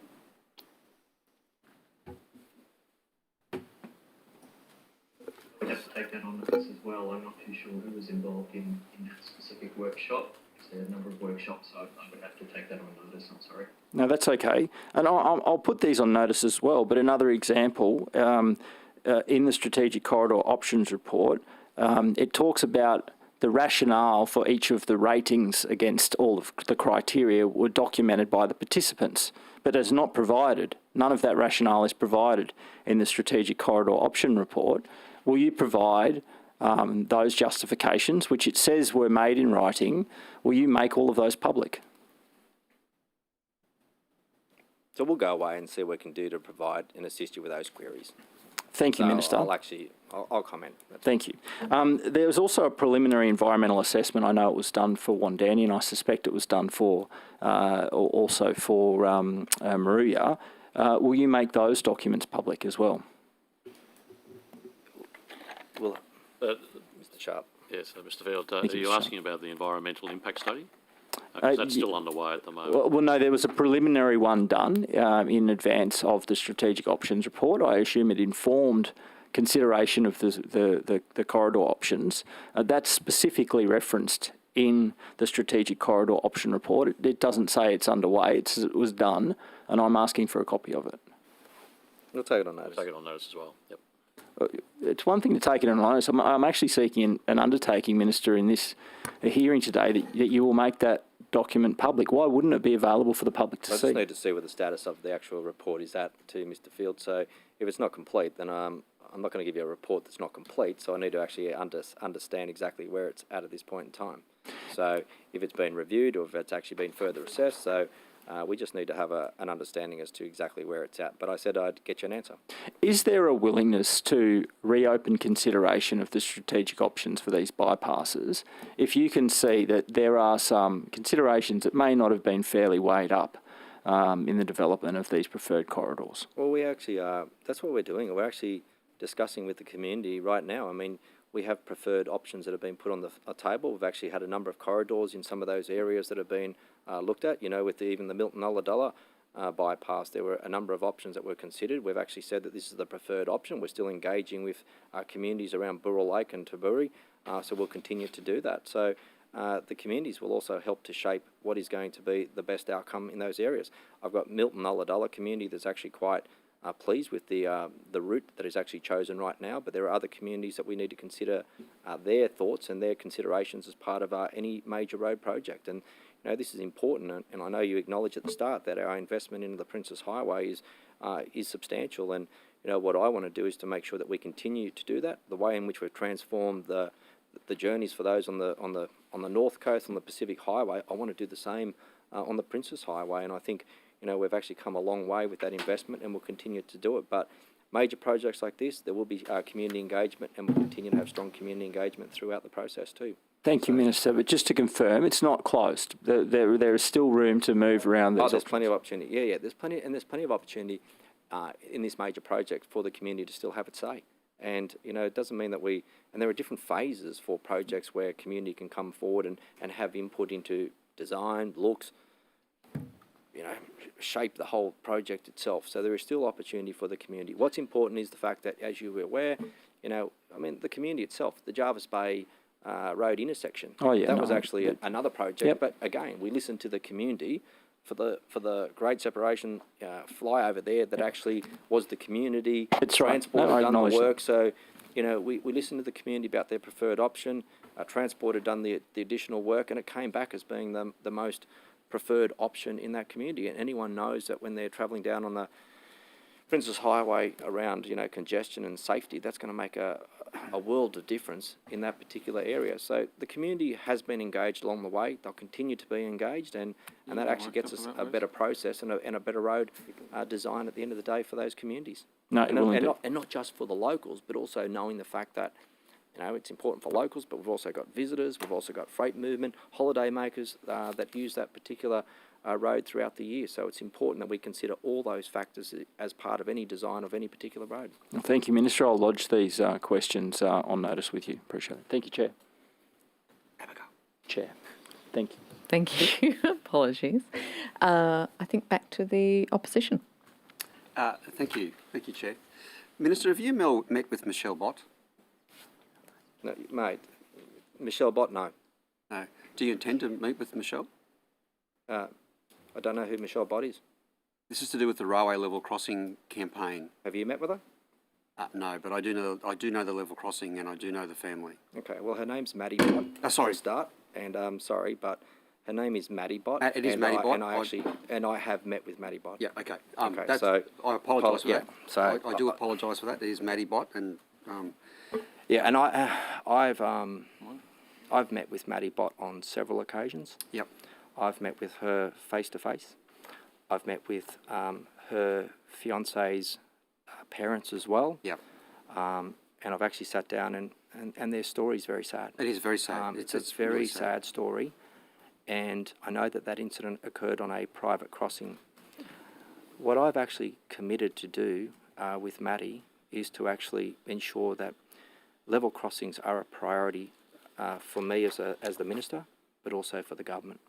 So when you say it's a priority, can you walk us through then what you intend to do with railway level crossings, particularly of this particular nature?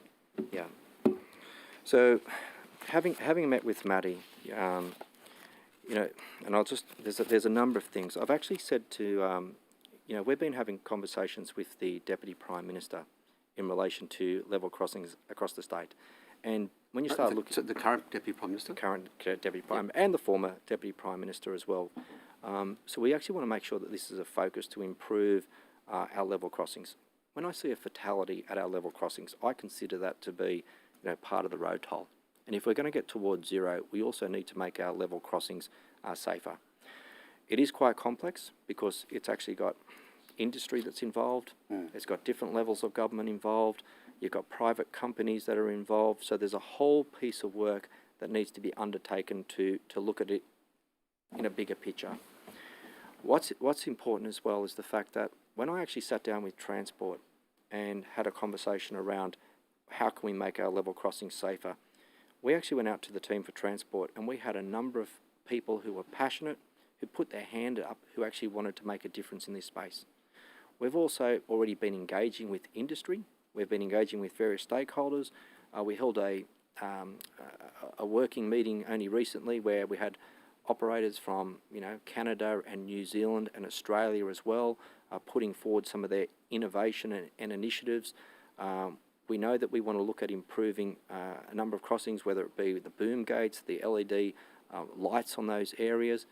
But I've also said that technology is going to be the way to drive the change in the most significant way. Minister, these private crossings, because anyone that's been in the regions will know farmers cross. There's sort of roads, internal farm crossings, sort of informal, almost informal level crossings in some places. How do you intend to try and make them all as safe as we possibly can? There's a number of ways. I mean, if I speak to, it's also about talking to, trying to ensure that the trains themselves are actually more lit up, so they actually stand out more for people when they're crossing them, even if they are on private or public crossings, right?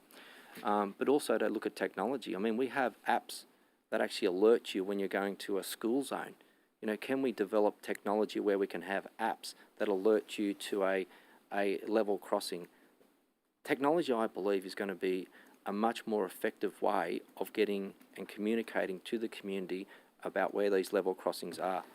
We should also be looking at opportunities to close them, even in some areas where they may not necessarily be required, because in some cases they might only be just up the road on the same property. So is there actually a need to have two private level crossings on that individual property, or is it more suitable just to have one? So, there's some conversations that we will need to have with private landowners to be able to look at closing some of those crossings as well. Order. Apologies. It's a very good discussion and I'm very loath to interrupt. According to the resolution of the House, we are obliged to have a 15-minute COVID safe break at this time. So please do make use of that and we will recommence at 11:15. Apologies. Right, and we'll continue.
Thank you. I hope your 15-minute break was COVID safe.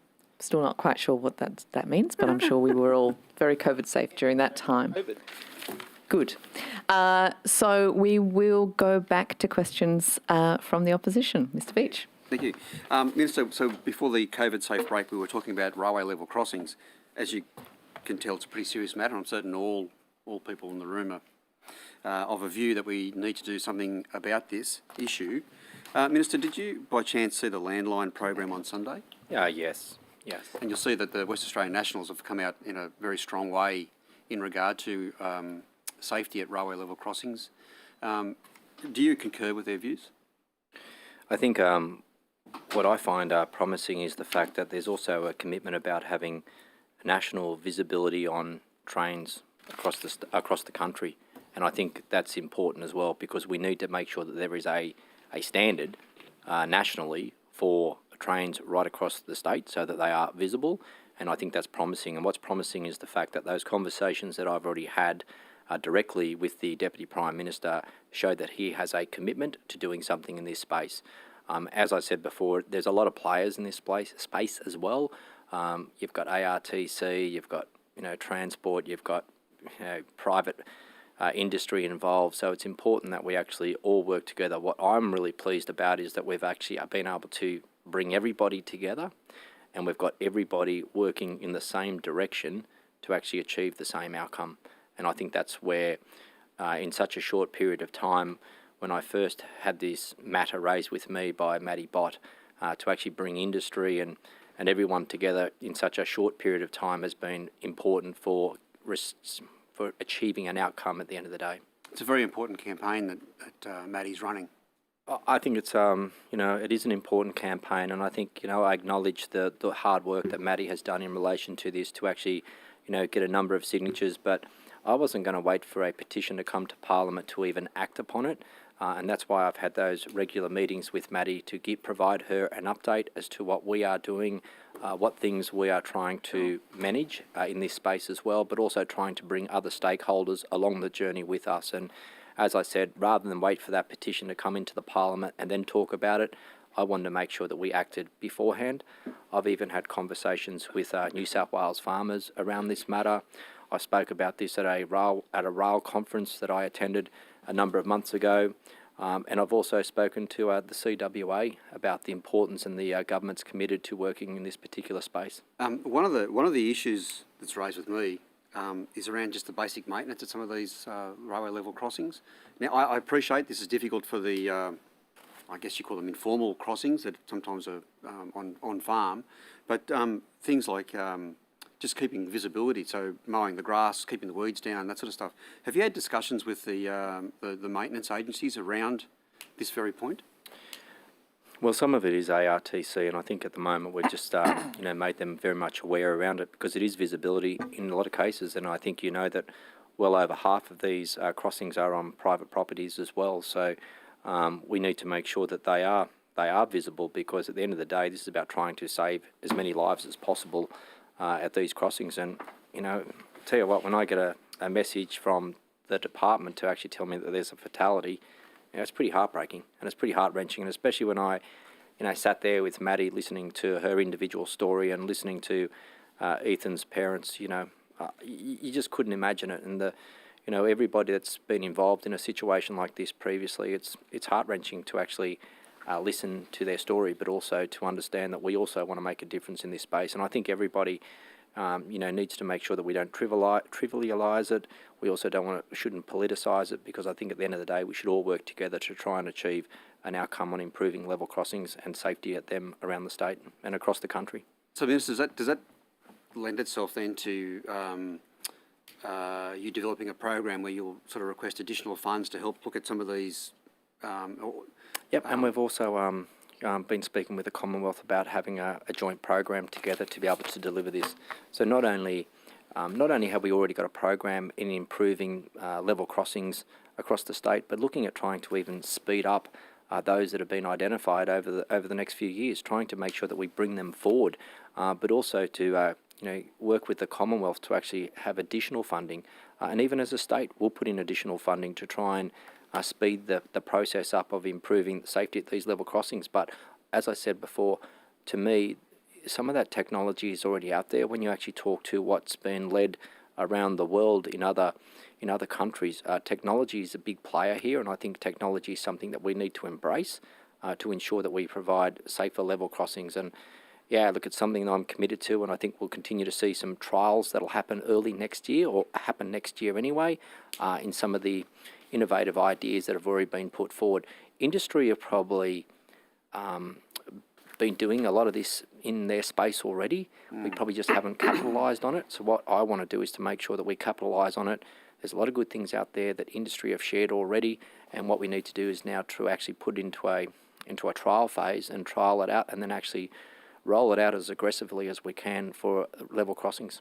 So essentially there's a degree of urgency or impetus around leadership in this space. I mean, railway level crossings, and to be fair, this just hasn't been a new issue. There's been issues in the past. I mean, during the break, Honourable Wes Fang and I were talking about Five Mates Crossing and that sad story there. So railway level crossings have been an issue for a while. It is a pretty harsh interaction between road or vehicular movement and rail movement. Trains can't stop on a dime. So you would agree there's a degree of leadership required here because of...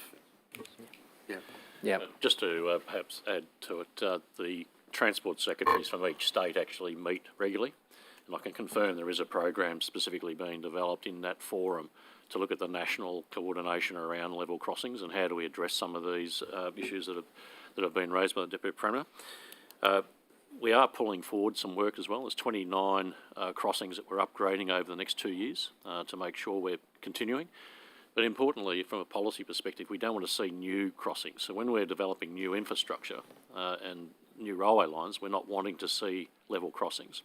So we're also liaising with Inland Rail and ARTC on their network in particular to ensure that we're minimising the risks around those crossings. So there's quite a lot of coordination nationally on this. And so when you say no new crossings, does that mean then you're looking at either underpasses or overpasses? Correct. In certain places, so to remove the interaction completely? That's the agenda. And that would, so on the Inland Rail, and that would be determining where those locations are pretty important to those local communities. So yes. Obviously a degree of consultation? There's a lot of consultation. Inland Rail see it as a pretty key issue for them. And as they're going through each of the communities, they're liaising on that particular issue. Right. So as a user of ARTC's network, we're obviously lobbying in to them as well to make sure that this is on their agenda. But what I'm seeing is that each state sees it as a priority.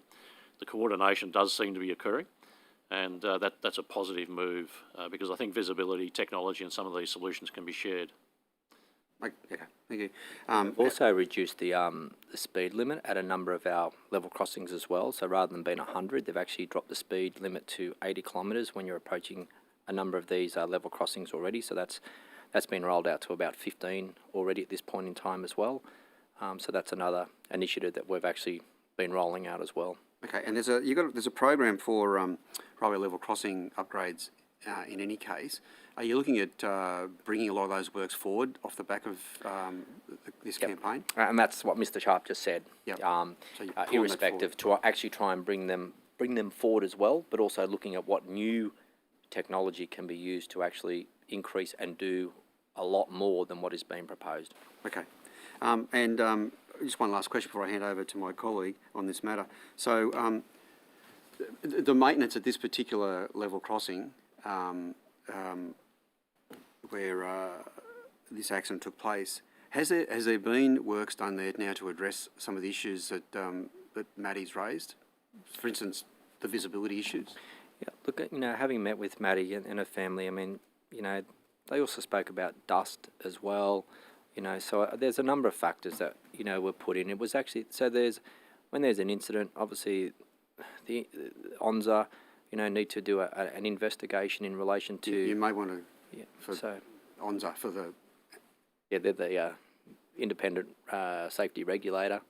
So they need to do so they had an investigation into what happened, and obviously that report is important, but again, there are many factors, time of the day and, visibility, dust, it's just a horrible list of circumstances that they came across at that particular time. And if we can make them safer, and obviously there's other players here that actually have to have a responsibility, even with ARTC, they've got a responsibility here in this space as well. Okay, and before I hand over, I just want to apologise, Deputy Chair, to young Maddie again for getting her name wrong. It's a terrible mistake, and I think we both agree it's an important issue. Yep. So yep. yeah, and ARTs in ARTC, we can probably find out an update as to, because I think that would be it's really them, good. so we'd have to find out exactly what they have done as well. Yep, I think that would be really good. Thank you. I might turn, Minister, to the new intercity fleet. Last estimates, there were a number of questions asked. A number of them were taken on notice, and the answers were somewhat cursory. I'd like to just return to a couple of those issues just to get some more detail. The first of those is just the timeline for when the new intercity fleet will start operating in the Blue Mountains and the South Coast lines. I'll give you the answer that was given on notice just to get you started, which was a timeline for when the trains will start operating on the Blue Mountains and South Coast lines will be determined after more trains are delivered and further testing complete. These communities obviously want to know some more detail. Can you give us some idea of what the timeline here is? So I'll just make a comment that I might get Mr. Sharp to actually comment in relation to it. I mean, as you are aware, it obviously does impact in a certain part of my space, but I did indicate previously that it actually sat under the auspices primarily of the other portfolio minister. But I also know that we're very keen to have those trains operating on places like the Central Coast line, out on the Western Main line, and obviously there are some issues in relation to those trains operational. At the moment we do have some nice, shiny, brand new trains that are just sitting around in yards at the moment that aren't being used, and I know that there's a lot of community members that are actually disappointed that they can't be put onto the tracks and used at this point in time. But I might get Mr. Sharp to actually elaborate. So let's get Mr. Sharp to answer this one, and what we might do is then take after you've indicated that, we might take some of these other issues up in transport more generally. But Mr. Sharp, if you did have some information. Yes, I can confirm that there's 9 fully commissioned trains. They will initially head north. There's actually 19 trains in New South Wales at the moment in various stages of testing. So there is a testing regime, and we also, for those southern lines, need to then have the National Rail Safety Authority sign off on those. At the moment we have the sign off for the northern operation. There is an open industrial relations negotiation occurring, which is around the enterprise agreements, and that is still ongoing. And that has some implications in terms of the timing. But we have 9 fully commissioned trains, so there's quite a few train sets. It's now a case of rolling them out once we resolve these industrial issues. Okay, so I might return to that with you, Mr. Sharp, next week when we see you at transport estimates. Minister, do you want any more on it? I know that if you want any more, I can get Mr. Merrick. He might be able to offer some more. I do in a week's time, but I want to ask you about this, Minister. On February the 12th this year, you announced, along with the department, that UGL had been successful in its tender to operate and maintain the country rail network. Correct. The concern in the community is what that means for job losses. You've made quite a strong statement on this. Under the deal with UGL, there will be an overall increase in jobs in the regions. The concerns, though, are that jobs are going in Nyngan, with 7 jobs relocating or made redundant, 50 job losses in Dubbo, 21 lost in Tamworth, 10 in West Wyalong. Also, people have resigned. Obviously, knowing there'll be change, some people have resigned, maybe up to 40 of those. Key resignations. There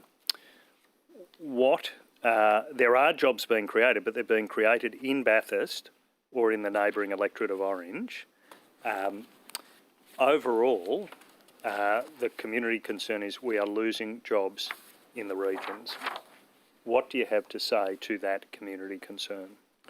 What's very important here is the fact that this was a tender, and I think I had that previous question earlier in relation to UGL. This was a tender that came up to actually maintain the network for the next 10 years. So UGL have been awarded that tender over the next 10 years, which is about a $1.5 billion contract to ensure the maintenance and the safety and the efficiency of the network. What we actually put as part of the requirements for the tender that went out was that there had to be a strong focus on jobs in the regions. What's exciting is the fact that there are going to be a number of areas that are going to see an increase in jobs within the regional areas. 71 jobs are predicted to actually be working at the control centre in Orange. So UGL are going to move their headquarters or their control centre into the town of Orange, which is important. I was saying before to Mr. Benaziac as well that out of those 295 jobs, about 225 also are going to be deployed in relation to working on the network, and UGL were also going to be looking at taking up other workplaces to actually put into their operations of their existing business. What Transport for New South Wales have been doing is working with UGL to ensure that that is a smooth transition, and I've asked the department to make sure that they keep a close eye on that, so that when we do start up next year with the new operator, that things actually change over as smoothly as possible. There are jobs, as you've acknowledged, but they're jobs in your neck of the woods. Their jobs are being lost elsewhere. There were 370 people working for John Holland. There's now less than that, either I think 225, as you're saying, or 295, depending on how you count it, for UGL. How does that square with your claim that there'll be an overall increase of jobs in the region?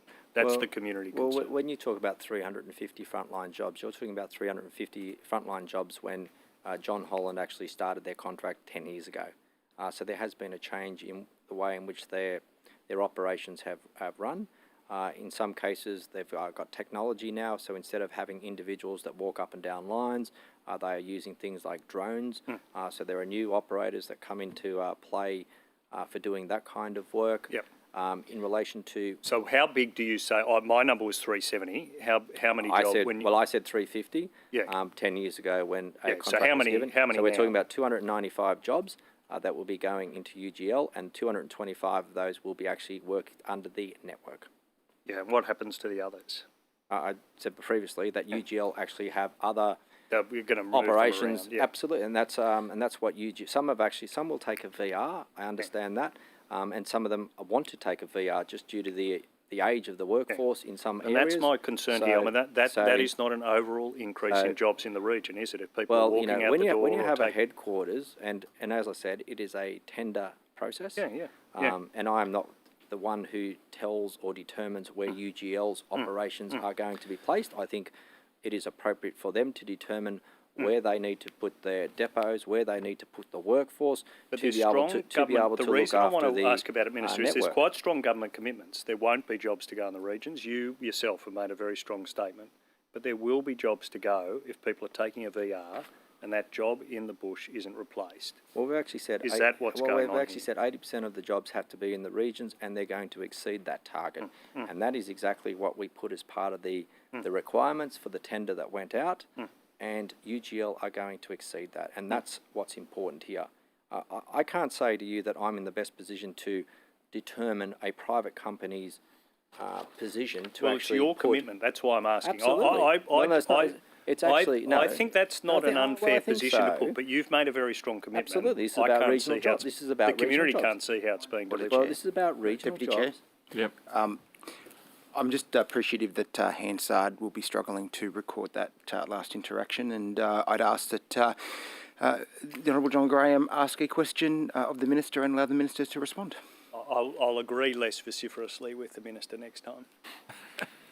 I think there was some equal banter going back and forth. It wasn't as robust as previous sessions. So I think I'm pleased that the Honourable John Graham is learning. However, I just reiterate my point that Hansard will struggle. Can we keep the to and fro banter and leave a few seconds gap between each other, maybe? Secretary Mr. Sharp just wants to add a little bit more. We talked specifically about the 7 roles in Nyngan. Just for clarity, 2 of those positions have actually been vacant for some time. 3 have been confirmed will become part of the CRN workforce, and the other 2 I can confirm are actually been offering redeployment to other related entities within UGL, so they will actually be continuing to work. There won't be any VRs in Nyngan for those specific roles that you mentioned. Thank you. Okay, and I believe our time is up. Thank you. All right, so over to me. Deputy Premier, before I threw to the opposition, we're talking about non-compliant traffic devices, and I'll draw your attention to Kalala Lane roundabout in Tamworth. Your office has received some concerns about it. My office has received some concerns about it. I think even Mr Veitch's office has received some concerns about it. There's significant case law that exists where councils and transport departments are actually held liable for non-compliant traffic devices. Given that some of those issues that were raised with all our officers are now starting to materialise with this roundabout that's now 70% complete, does it concern you that your department may be held liable for any damage, injury or death because of this non-compliant roundabout or traffic device? Of course I'd be concerned if that was going to be the case, and of course I'd be making sure that Transport is actually providing appropriate input back to the council as well. So, yeah, of course I would be if we're liable for any particular matter. Yeah. Are you aware that there's already been 2 accidents on the road on this roundabout, even though it's not complete? Have you? Look, I'm not aware. I'm not aware myself, but I would hope, and don't forget that as part of traffic committees as well, there's an opportunity for in those particular forums that we've established with councils and community reps and local members that have reps on those committees as well to provide input into those particular issues that may be raised from a local level as well from time to time. With regards to that, do you know whether the Transport for New South Wales rep on that committee actually did raise concerns about this particular project? I'm not aware, but I don't. We'd have to take it on notice. Yeah. I don't think we'd be aware until we saw the minutes. Perhaps on notice too, because the minutes are a little bit unclear, but it seems to suggest that the Transport for New South Wales rep wasn't actually there when the final decision was made to proceed with this project. So perhaps on notice, can you check whether actually they were fine. there? Yeah. Specifically, some of the concerns that are now materialising. It seems that the design includes pedestrian ramps on and off the roundabout, which is fine, but it's not through the centre of the roundabout, but these on and off ramps are actually on the rim of the roundabout, which means a pedestrian or mother with a pram has the choice of either pushing her pram out in front of the car or taking the hit herself. Would that concern you if that was part of the design? If that was part of the design and it was actually not our required standards, then that would actually concern me as to the roundabout that would be put forward, as it would have a safety implication. So, again, we can take it on notice and again, we can provide the council with the advice around standards in relation to the construction and building of roundabouts in their particular area. And obviously, you've actually put a focus on Tamworth Council here, and we can ensure that that information is provided around appropriate standards. And while you're taking on notice, other issues, a 40 centimetre circumference wooden power pole on the rim of a roundabout. These are those power poles that cut cars in half, so they're pretty substantial poles. Ingress and egress from residential premises straight onto the roundabout. A bus stop literally 3 foot after the exit of a roundabout, so creating a blind spot. Is that 1 metre? Just in, Well, 3 foot, 1 metre, yeah. Yeah, just using decimal places as opposed to imperial. Thank you. We've got the maths teacher to the right of me. So there's obviously some significant concerns. My understanding is the successful tenderer has actually gone back to the council and said, we're not even happy building this thing. So perhaps on notice, can you come back to us and get a response back from Tamworth Council in terms of, what about these concerns?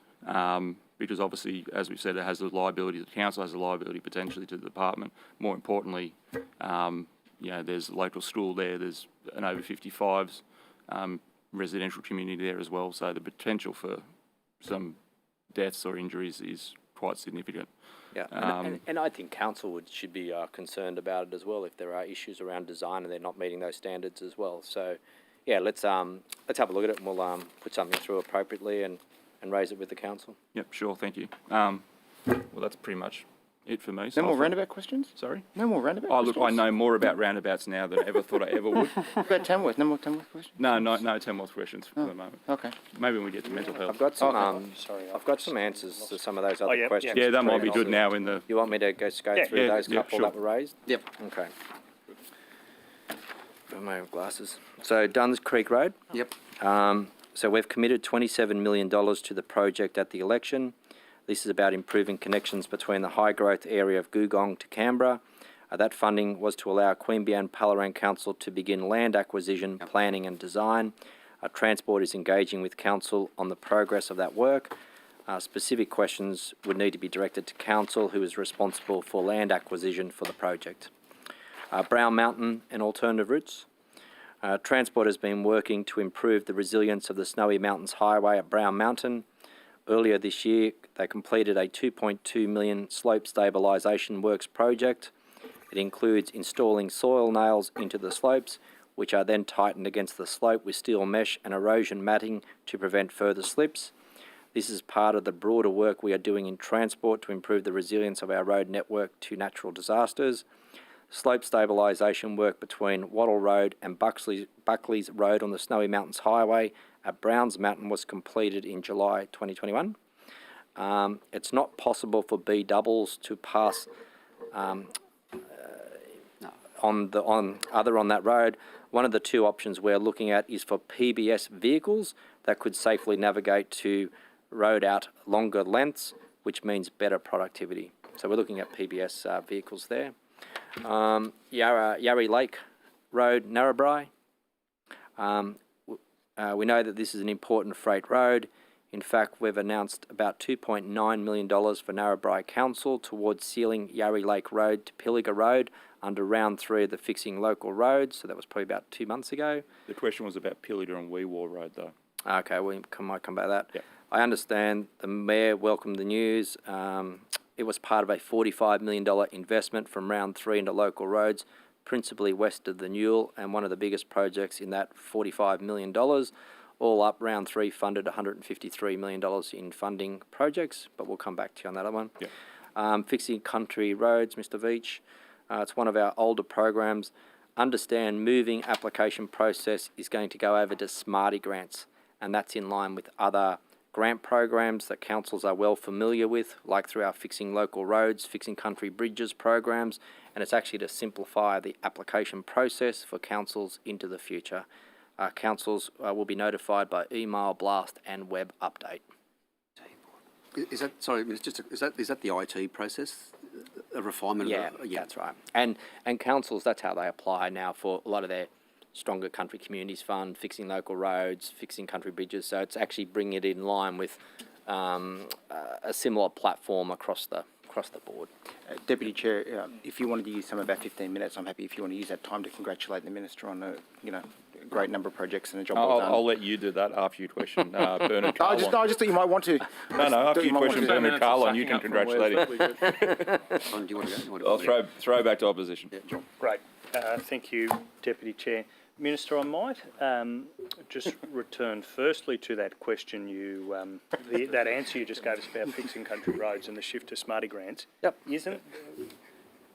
You say that's about simplifying the applications. These applications from councils have already been put in, haven't they? They're having to reapply through the Smarty grants. They will have to go process. through the Smarty Grants program, but as I indicated to you, that councils are very familiar with this particular process, and they're very familiar with Smarty Grants, and it's not only It's a simpler process, but they're doing it twice. You agree with they're that? very much aware of the process and the requirement for that. And there may be councils They're very much aware because they've done it before. Well, that's right. They have done it before, and specifically and some this program, some councils may have already received funding for those roads that they may have even considered previously. So, this is an opportunity for those councils that may not have even put an application in before to actually put one forward now. Yeah. Some councils, as I said, they may have already got funding and may have already done the work. So this is appropriate, allowing everybody the opportunity. Again, I'll turn to an issue in which is we've had reports across a range of regional centres. I'm interested, firstly, whether you believe this is a problem, and that's with drivers licensing reports that people wanting to book in for a test have really had that repeatedly deferred. Obviously, this is relevant to Service New South Wales and Minister Dominello. So acknowledging that up front, I'm interested firstly on whether you had reports, as we have, that this is starting to be a problem, and it obviously impacts on a range of particularly young drivers, access to work or access to being able to drive in the bush. Yes, and I do know that the Minister for Customer Service, who's actually appropriate to answer the question, was asked at question time last week, and Service New South Wales centres have opened up, are looking at additional hours to try and actually deal with that backlog. And obviously, in our regional communities, for people wanting to get to work, maybe potential work into the future, it's important that that actually happens. And it's crucial. Well, absolutely. So yeah, so we agree. Yeah, good. And I might just give you the so acknowledging that answer, this really needs to be prioritised to clear that backlog. That's that's certainly the view we've come to. You join in making that call, really. Absolutely, and I think and the minister did acknowledge that in fairness last week. So he did acknowledge that in question time when he actually got a question on that particular matter last week, and I welcome that because I've had individuals in my electorate, young people, even my daughter's age, that are actually looking at trying to get their license testing done now. So I do welcome that announcement to actually try and increase it and putting in more resources, longer hours to be able to address the backlog. Thank you. Minister, I just want to go to the issue of taxis in country New South Wales, and particularly the Country Taxi Association are clearly quite concerned about the survival of a number of the taxi operators. So can you just outline what we've been doing, what the government's been doing, to assist country taxi operators to survive? Pretty important for a lot of those communities you and I know. We're in Honourable West Fang, where the only public transport in that town is the local taxi. Yeah, absolutely. And I think I want to acknowledge the incredible work that our taxi operators have been doing over the past 2 years, because I think it's been very challenging for them as well. We also know that the New South Wales government has had a number of assistance packages there in the past for taxi operators. They've had a hardship policy, but we've also been talking to the industry about providing an assistance package in relation to them. We want to make sure that taxi operators continue to work in regional and rural parts of the state. As you said, in some cases they are critical. In some cases they may be the only point-to-point service provider in that local town or community. We also know that in some areas, some of those taxi operators are quite elderly. They're wanting to exit the industry and they haven't been able to get a buyer. So we are actually, I meet with the Taxi Council probably every quarter. Only even last week I met with the Taxi Council and the regional representative as well for country taxis about, again, discussing what kind of an assistance package could be provided there for the taxi industry. I mean, there has been a consultation paper that's gone out to the industry seeking their feedback. Again, there are some things there that we'll have further conversations about and how we can actually provide assistance and making sure that there is that point-to-point service in our communities. I've even asked Transport to have a look at what risks there might be as well. If we actually have a taxi operator who decides to move out, what communities are potentially at risk? They won't have a point-to-point service, so who's going to fill that gap? I mean, you could close your eyes and visualise on certain communities in your own electorate where if the taxi driver or the taxi operator leaves town, that's it. There is no public transport. Right. So so I think we have, and we've done some work around that, looking at where gaps might be, potentially, and to have that filled as well if there is someone decides to just close and move on. So pretty critical issue in a lot of these country towns. Oh, absolutely. The smaller country towns. And it might mean too, Mr. Veach, that we've actually got, it's also looking at, making sure that if there is a gap, that community transport is going to be able to fill the gap. Also looking at courtesy buses that are provided in communities, how they can actually help fill the gap. We've also got taxi operators that are actually being innovative and looking at new initiatives and ways of trying to reinvent themselves. Even in my backyard, the guys there have been running a tucker food thing where people can, a bit like Uber Eats, locally. So they've been reinventing themselves as well for the opportunity to try and, survive, but to do things differently as well as part of a changing point-to-point industry as well. Yep. So, would you agree that there's clearly a need for additional help here for? I'm not going to attack all the city taxi operators. I'm pretty keen here just on the regional ones, but there's a need for an assistance package tailored just for the country. And there's sort of two or three tiers. There's the centres like the Bathursts and the Woggers, but then you get down to the Youngs, the Tumits, Cowras, and then even further into the Timoras, for instance. Different sized populations have different needs. Absolutely, and I think, and it's critical, and that's what that's part of that discussion paper that went out, to actually try and engage with industry about opening up the dialogue to talk about how that package could actually look and how it could actually provide assistance to industry. The industry talks about, using the PSL, and using the passenger service levy. Like in 3.5 years, I think we've raised the $210 million through the PSL. They're talking about now wanting it to be potentially, a lot larger than that, looking at a full buyout. Well, if that's the case, we're probably looking at 2058 before that assistance package would actually be complete. So, we'll continue to have the dialogue with the taxi industry about providing assistance, because I don't think there's a lot of country taxi operators that want to wait until 2058 before they get some assistance. So you and I would both agree on that. That's too far out. Yeah, absolutely. So and they know that they want to work within the PSL, but I think, we want to continue the dialogue and the conversation with the taxi industry about, that assistance package, which is important. Yeah. So, and look, we haven't, the dialogue's still continuing. I said to them last week there was a couple of things that they raised concerns about. I admitted that a couple of things I wasn't particularly happy about as well. So we'll continue to work through that together before any legislation or any bill is brought to this Parliament.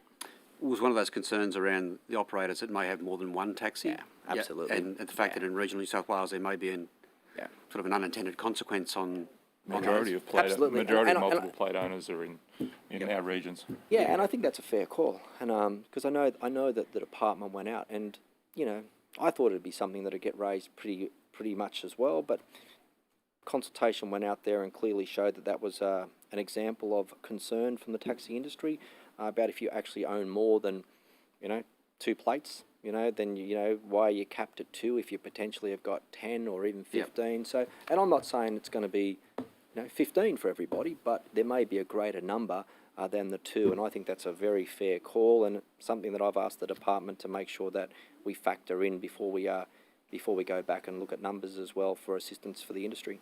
And just remind me, is there a time frame on that information, Minister, to come back? So what you're looking at now? Look, no, we'll just keep. Look, we'd always like to have actually had a position where we could take legislation to the Parliament this year. I'm not going to rush it. I actually want to get it right. I want to make sure that, at the end of the day, we can actually come up with a package that's going to be acceptable, in relation to using the PSL. But how that looks is still, going to be our ongoing conversations with the taxi industry.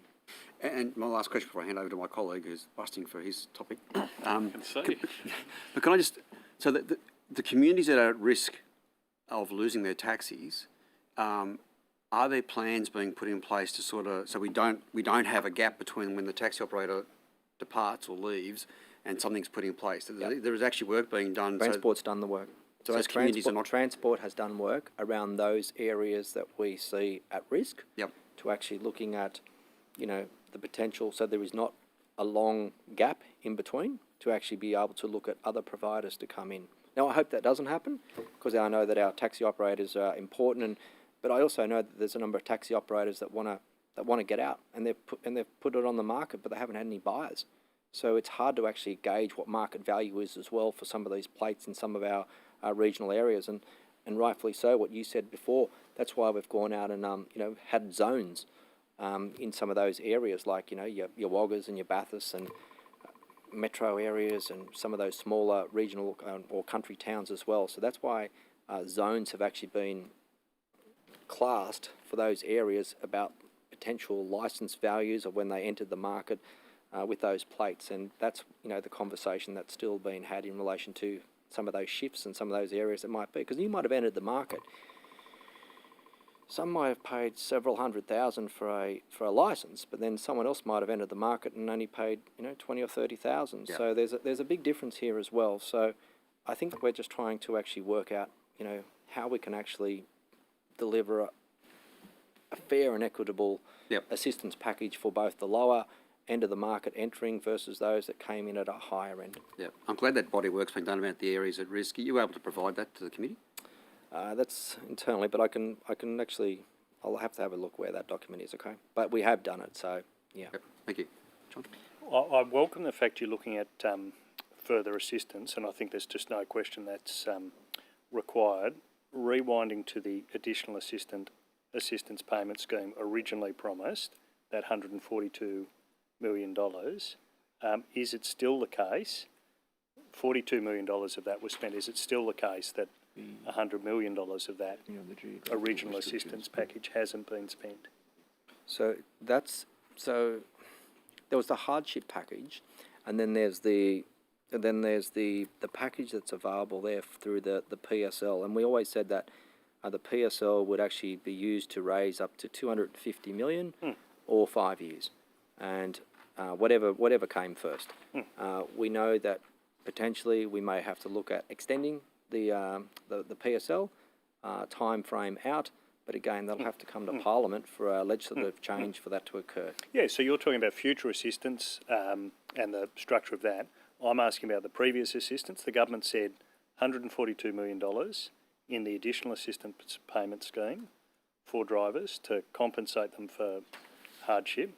Of that $142 million, 42 was spent.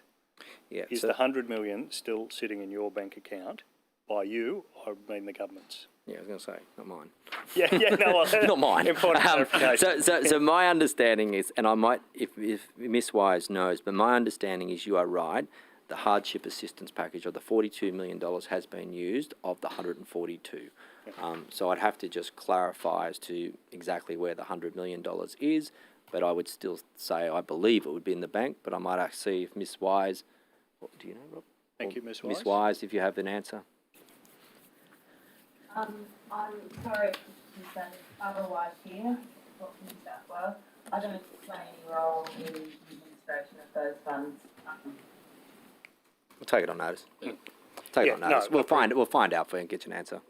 Appreciate it, but wouldn't one of the better ways to deal with this industry, let's look at future assistance, isn't one of the problems here that of the money that was originally allocated, more than half of it, $100 million, wasn't spent at all. That's one of the key issues you have in dealing with the industry, isn't it? That's one of the reasons. Yeah, absolutely. I mean, I think lack of trust. So I think, well, I don't think there's a lack of trust. I think there's actually, I think those that came forward wasn't probably at the numbers that were expected in relation to hardship. And, again, I mean, if there's funding there through hardship and obviously the PSL, I think we can actually have a look at that as part of an assistance package together, and that'll be something that, I'm sure when it comes to the Parliament, you'll have... Well, Deputy Premier, let me give you the numbers of people that came forward. 1,258 applications were made. In more than half of those, 727, nil payments were made. 0 was paid out. That's the problem here. The government promised $142 million and stole $100 million of it. That is what the industry thinks. That's what taxi drivers think. You promised one thing and you stole $100 million of it. They want to know when it's coming back to the industry. Yeah, I'd have to have a look, but I also know that the industry, which we've actually made representations on their behalf for as well, was a lot of them actually got hardship payments and then actually had it taken away through social security payments. Another issue. I agree, so that was a second issue, yeah. So we actually, so in many respects, we've actually made, so in many respects, where we actually gave them hardship payments, those social security payments were actually impacted by the federal government. So again, we've, we actually acknowledge that and have made representations. I know that the previous minister and myself both signed off on a letter to the Commonwealth in relation to this particular area. I agree that was an additional problem with the way the fund was structured, but the key problem, the key issue that was raised is that the criteria were simply too tight. More than half of the people who desperately needed assistance were told you get nothing because you don't meet the very tight criteria. That's what happened. That's why there's $100 million sitting in the government bank account, not in the pockets of taxi drivers hit by this change.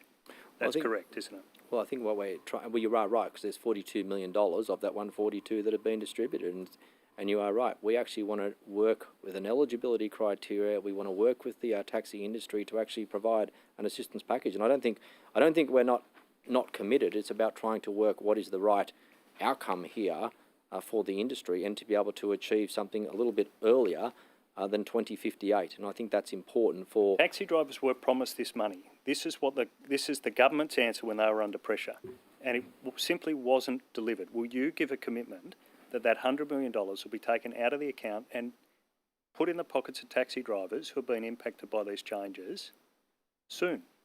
Mr. Graham, if I could add some context there. There is a taxi and hire vehicles industry assistance panel that actually set that criteria.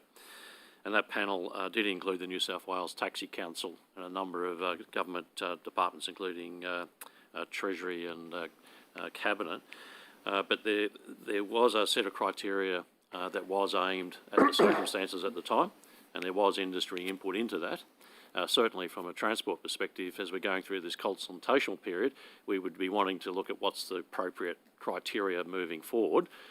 Clearly, not everyone met that criteria. Mr. Sharp, can you confirm whether the Taxi Council was included as a full participant or as an observer on that panel? I'd have to take that on notice. All I know is that they were on the panel. I think their view is they're on as an observer, and that's one of the reasons the industry has a concern that these criteria are too tight. Minister, given that that is the industry view, these criteria were too tight, do you accept that the full amount, as originally promised by the government, should be sent out the door and sent out the door urgently? So what I'll tell you this is, I'm prepared to continue to talk to the taxi industry, and I'm prepared for them to actually raise this as a matter, as something that we can actually continue to look at, and the criteria. So I will continue to talk with them, as I did last week, and as I continue to do each quarter. Well, they've raised it very strongly. This isn't news. They've raised it very strongly. What they want to know is, when are you going to fix it? Well, as I said, we'll continue to talk to them about an assistance package, and we're committed to that, Mr. Graham. I think they're pretty keen to get their money, Minister. That's my view. I agree, but yeah, it's I'm looking for your support when it comes through. You just got to get the money out to these taxis, like in regional New South Wales. Oh, I'm looking forward to your support when it comes up. Yeah, we'll see what it looks like when it comes up. I just want to go back to the Inland Rail series of questions I started asking, but on a different tangent. It's around consultation and some of the stakeholder groups. Now, Minister, have you received representations from the New South Wales Farmers Association, the CWA, around their issues with Inland Rail? Yeah, and if you have, can you just let the thing out? What's your response to their concerns? Yeah, obviously, there's a number of stakeholders that have actually raised concerns in relation to it. That's both CWA, we've had New South Wales farmers, and also a number of councils. Some of their concerns have been around consultation, and I've actually made that very clear through my department, and also reaching out to the federal government about the consultation concerns that have been put forward by ARTC. So I've actually raised that on their behalf. Other issues that have been raised is the fact around grade separation on some of those areas where rail interfaces with road, and obviously we've made very strong advocacy back to the federal government about the need for funding to be able to ensure that there is proper grade separation in those areas. Now, we know that we've probably identified I think it's around about 22 of them. I know that the Commonwealth have now come forward with funding for 5 of them, but we also know that we are expecting them to actually provide a lot more than that, because, again, when we're talking about safety between road and rail interfaces, it's critical that they actually understand that this is a key component and a key concern in our communities. The consultation issue, it's raised a lot. I mean, it doesn't matter what sort of politics, you've just got to go out anywhere along that corridor and people will talk to you about the consultation. Generally, the feedback to me is it hasn't been sufficient. So when you raised the consultation mechanisms, did you suggest any improvements or enhancements in the consultation process, Minister? Absolutely. We I can't remember the Richard Monker or something, our previous boss there.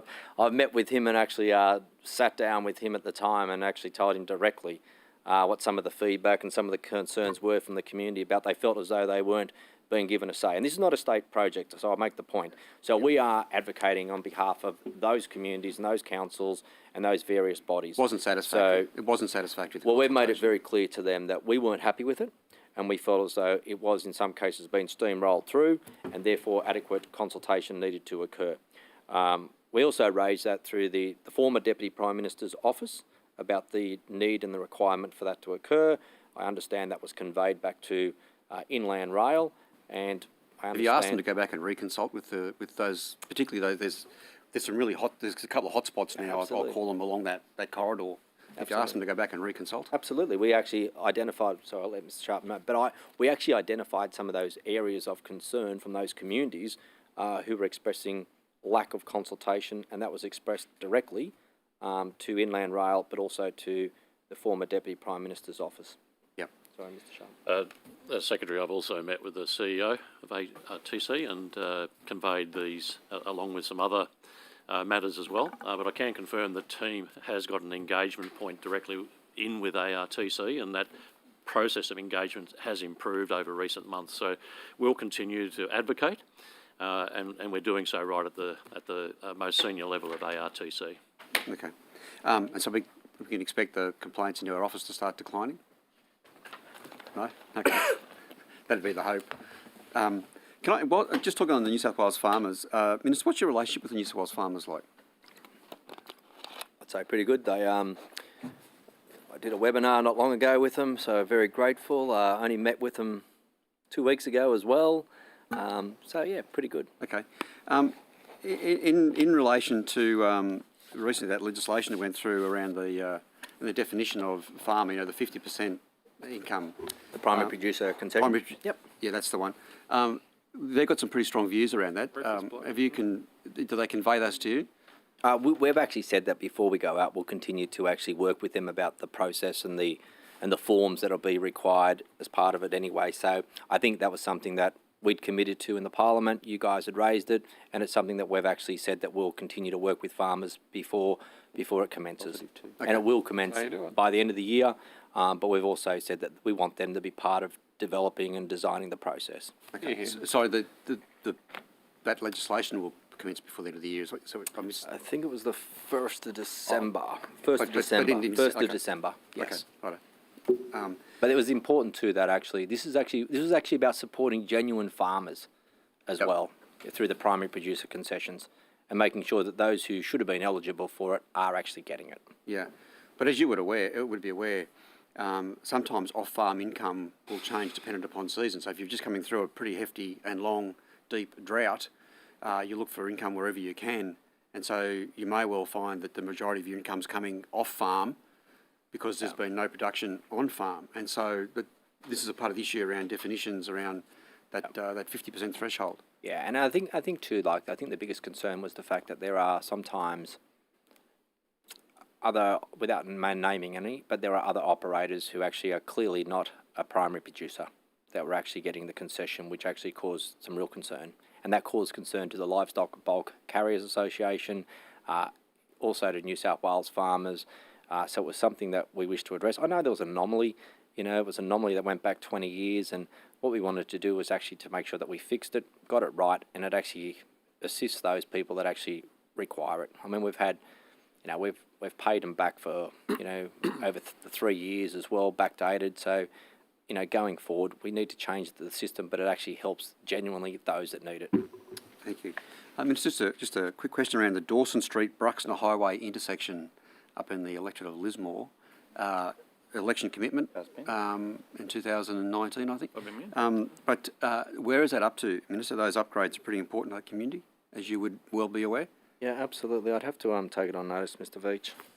I know I've got it here somewhere, but I'll take it on notice. Okay. Right. If you take it on notice, can you just let us know essentially where that project's up to and how many dollars have been expended to date against that project? Yeah, sure. Okay. Oh, hang on, I've got something here. Here you go. Bruxner Highway.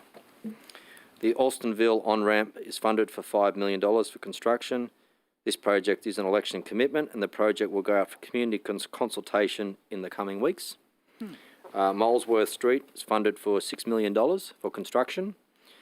This project is an election commitment. It's in response to community concerns regarding pedestrian safety in the Lismore Town Precinct. Transport for New South Wales is working with Council to consider options for pedestrian improvements in the CBD as part of this project. A consultation submission report will be finalised by the end of 2021.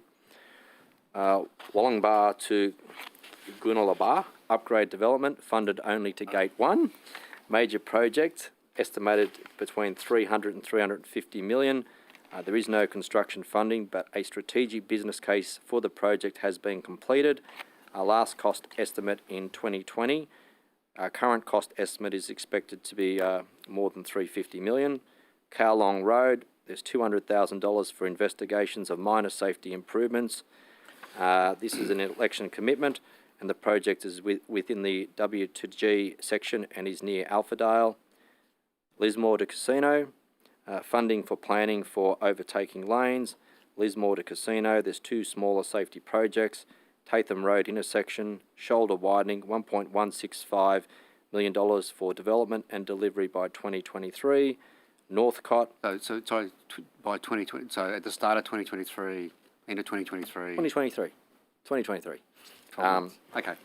Northcott, pavement rehabilitation and shoulder widening, $4 million development and delivery by 2022. The main thing, December this year, that Dawson Street Bruxton Highway, so in coming weeks, we have got many weeks left in the year, so can I safely advise the local member that by December there should be a community consultation taking place?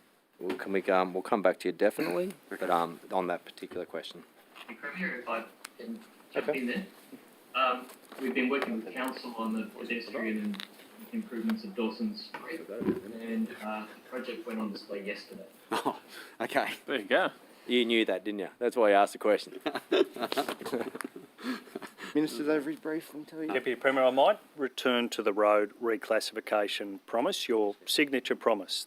I had lots of signature promises, and I'll tell you what, they're all good and they're all being delivered. Well, this is your biggest son, Minister. So Well it's done. not one. I had a multiplier effect of signature election commitments, and I'll tell you what, they're going great. Well, this is the biggest and the slowest of those signature promises that you're referring to. Which you guys created a problem for us to actually fix. I want to quote to you from the from internal transport documents. This is the asset management plan for the decade from 1819.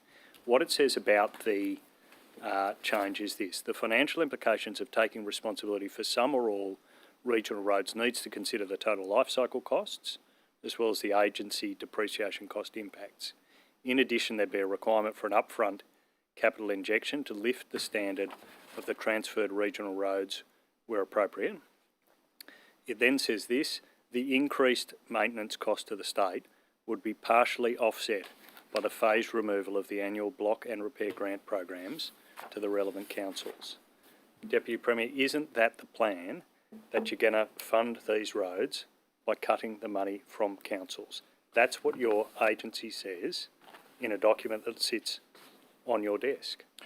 Well, Mr Graham, as you know, that we are actually providing more funding out there to councils than ever before. So, I think when you have a look at... well, you're not answering the question. Well, hang on, yes I am, because, this is a government also which, actually has put $250 million through our budgetary process. You're giving with one hand and taking with the other. I'm asking about road reclassification. We're not reducing the amount of funding through the repair and block grants. We're not reducing that. What we're actually doing is putting an additional $250 million to allow roads to be reclassified through our process. Well, you That's are. a quarter of a billion dollars. That's a quarter of a billion dollars. Chair, I'm going to raise a point of order now. That's a $250 million that you never put on Order. I will hear the point of order. Chair, I'm. He was just getting warmed Yeah, up. it was I'm going to raise now two. I'm order. now going to raise 2 points of order, Chair. The first one, Chair, is that the Minister was providing great detail about the $250 million that he was providing to councils, and I was keen to hear more about it, but I couldn't hear him through the interruptions of the Honourable John Graham. Your second the point? second was that while I'm trying to raise a point of order in this forum, The Minister kept talking the over Honourable Mick Veitch and the Honourable John Graham, a tag team talking over the top of myself. And I think that is, that is highly inappropriate. And I'd ask you to call both of them to order and allow the Minister to continue telling us about the $250 million he's providing to councils. Thank you. Okay, on the points of order, I do accept that second point of order. If we could not talk during points of order, that would be fantastic. Thank you. If you could proceed in a way where everyone can be heard. Thank you, Chair. So I'll read it to you again, Deputy Premier, just so because this is the department's plan. The increased maintenance cost to the state would be partially offset by the phased removal of the annual block and repair grant payments to the relevant councils. Now that's your department's plan. I'm asking, is that still the plan? You're the Minister. Because you haven't told councils that. Well, is this still the plan? Transferring a road, you need to understand it. Transferring a road means that when it actually changes classification, it doesn't no longer need repair and block funding. So that's exactly what happens when you transfer a road. So you no longer need block and repair funding for that particular road. What I'll also say to you is we've got another $250 million in a bucket over here to assist the process. It'll all be gone from councils. Let him finish. Well, I never said that. Well, that must be the Labor policy. No, that's I'm reading from the so transport here you are, plan. you're putting a policy here. You're going to take funding away from councils. Road crews, I can't believe that you want to take more block funding away from councils. Well, I'm reading your transport plan. Well, when you actually what happens to those road crews, understand when you transfer the road. You transfer the road, you no longer need block and repair funding because it's been reclassified. So therefore, it doesn't require... Told those council road crews that. Minister, you've never been upfront with those always, council road crews. No, we've been very upfront, and you actually know that because we've always said that regional jobs has been a focus for us in the regional classification of roads, and you know that exactly. When you remove all those block and repair grants, what happens to those road crews? Well, you know what? I'll tell you what, there's going to be better roads than what you did, and we're not going to have a situation whereby you just dump roads onto councils, provided no financial support.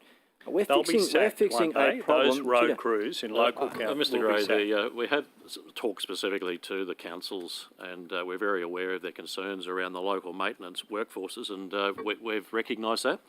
In fact, the New South Wales Government has asked the committee to look at the consideration of the actual funding. So this is quite complex. The funding around this covers a number of areas. One, you've got the road classifications, the road transfers, there's road uplifts, there's road grant funding, and we've got maintenance contracts. And overlaying that, as a principle, we want to maintain jobs in the local communities. So we have listened to the councils, we understand the concern. We actually have that complexity with the panel, and we've asked them to actually specifically look at that so we can actually work through what's the right combination of funding that actually achieves the right outcomes. And that is underway at the moment. Let me ask you about the timeline then, because this analysis, this was a high-level financial... What's your document you're no, referring to? I told you at the start. Can you just refer to your document? What is it? Yeah, it's the Asset Management Plan 2018-19 to 27-28, page 74. The high-level financial analysis in this document shows what this costs for RMS to implement this commitment, and it shows that it won't be complete until 27-28. Now, you're already 2 years later than the start date in your original asset management plan, so that takes us to 2029-30 before this takes place. Is that a realistic time frame, Minister, for when you'll have actually completed this transfer? So I don't know, Mr. Graham, but it took you guys 10 years. It took you 10 years last time to actually go through the process of reclassifying roads, and then when you got to the end of the 10 years, you just dumped them overnight on the councils. And I remember being specifically a mayor, and what you did was we woke up with a press release finding out that these roads have been reclassified, Minister, and it was like, good luck, councils, bad luck, and here's your, go and find the money to actually repair it. We're actually fixing your problem. I actually point on the record as well. When will this be fixed? So I also point on the record that even Mr. Veach, your partner there, he acknowledges that this is a complex process, and he's even said in the Armidale Express on the 31st of January 2020, this is a big task, and it's critical that it's done well and with council's interest at the heart of it. I'd agree We with those also comments. said at previous budget estimates. I tend to agree We with also Mike. said at previous budget estimates. Yeah, he did say it. Yeah, yeah, yeah. So, and we've also said. No, look, Minister, you made your but even like, let me go. Let me go. My turn. Point of order. Point of order, Chair. Okay, order. I'll hear the point of order. Is it the same one? No, actually, Chair, no, it's not. It's actually, look, I think the Honourable John Graham doesn't like being criticised, and when he's criticised by his own colleague through his words in the Armidale Express, and congratulations to the Honourable Mick Veach. Is this really a point of order, Mr. Oh, it Frank? is. No, I just think that, the Minister's clearly... member statement. The Minister is clearly over his brief, and he wants to provide a very detailed answer. Now, I think that it's the courtesy is upon us to allow the Minister to do that, because he is providing a very detailed response, and I, myself, am very keen to hear it. To the point of order, Chair, if that's okay. The Minister is ranging freely. The issue I'm struggling with in this hearing is if we could draw him back to the actual question that's being asked. I'm happy to restate it, but that's the issue I'm having in this specific instance. Oh, well, Chair, no, to the all right. I think I have heard enough.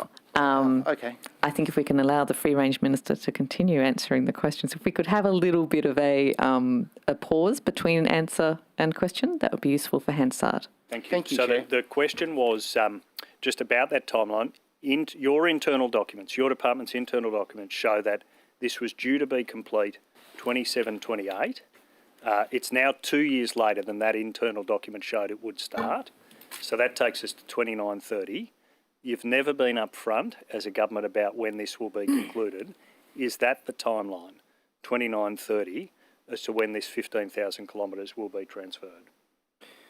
So I've just been told that the document that you're holding actually predates the work of the panel. So we might put that on the record as well. Yeah, no, But the I think asset that's document that you actually have predates the panel. It's not our current status or approval.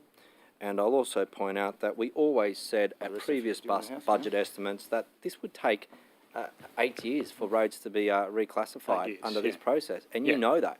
I've actually made that very clear here at previous budget hearings where you've asked me the question on numerous occasions. What I will say is this. No, that's and Minister, you've just answered my question. Allow the Minister to answer. You've answered my question. Pause. My turn. What I will say is this. I think the panel, under the circumstances that they have had to deal with community consultation and council engagement, have actually done a pretty good job over the past 18 months by engaging with councils. It has been, I understand, there's been a little thing out there called COVID, which has made it quite difficult for them to be able to change the way in which they've engaged with councils. We've already gone out for priority round. Answered my question. We're now in the process of a main round, and that will actually allow councils by the end of the year but I to think actually you've put forward confirmed their there. roads Let me put and this their to roads you. for consideration Let me put as this part to of you. the road reclassification review. Let me put this to you, because I think we agree on this, that you say this will be an 8-year process, and from here, that will take us to 29-30. I think we're actually agreeing that that's the timeline for this process. And what we'll do is we'll stage it like we actually have already announced. So we've already started the process of actually taking back roads. So even when that main round has been completed, we'll actually stage the next phase. So there may be multiple stages of taking roads back. We'll need to make sure that work is done in relation to what roads are being put forward by the panel. We actually have to have a look at the status of those roads. We'll have to look at what works is required to bring them up to a higher standard in some cases. So some may be relatively easy to actually transfer. Some actually may require a lot more work that is required in investing. I know what he said, Armidale. He said it's a big and complex process. You know we agree on so, and this is a holistic view here. You should read the full quote. Taking into account those views, taking into account this won't be done till 2030. Why are you? What you're saying 2030? No. You're saying 2030. If it was the Labor government, it'd probably be 2060. Well, you can make that case. We need to be clear here. the thing you never talked about before the election is you travelled around the state giving country communities hope that this would fix their roads. We give them a lot of hope. Is that this would fix Deliver. roads in Parramatta or Blacktown or Liverpool.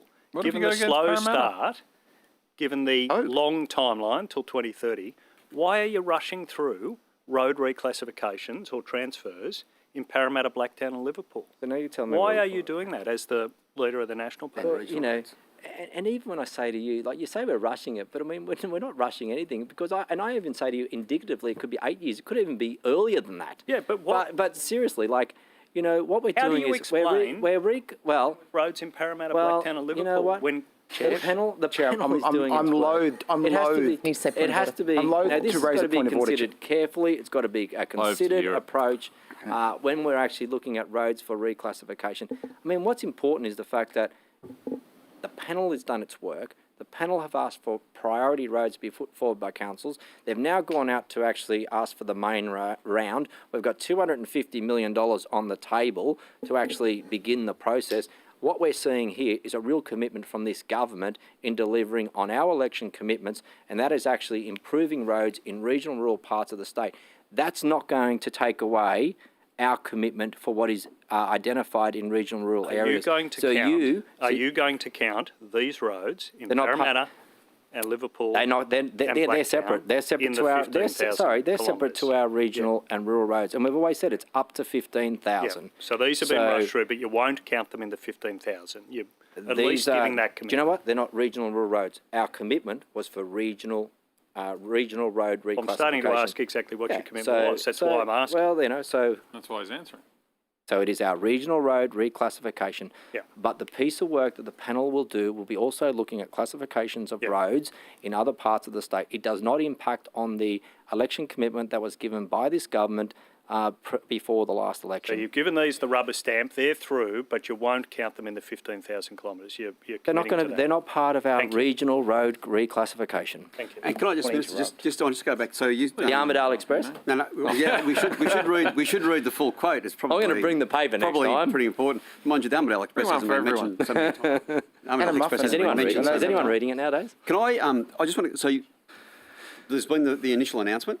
Correct. There's a body of work now for the rest. So, and you said you're going to phase this. Are you able to advise, like, how many phases or iterations of this? So clearly you're not going to do one big bulk, based on your statements earlier, you're not going to do one big bulk transfer now or reclassification. There's going to be some phasing of this. Yeah, I mean, and that's still to be determined because this has to go through, once we get the main round, we'll get the main round of roads that have been put forward by the panel. There's still a process of that going to our cabinet.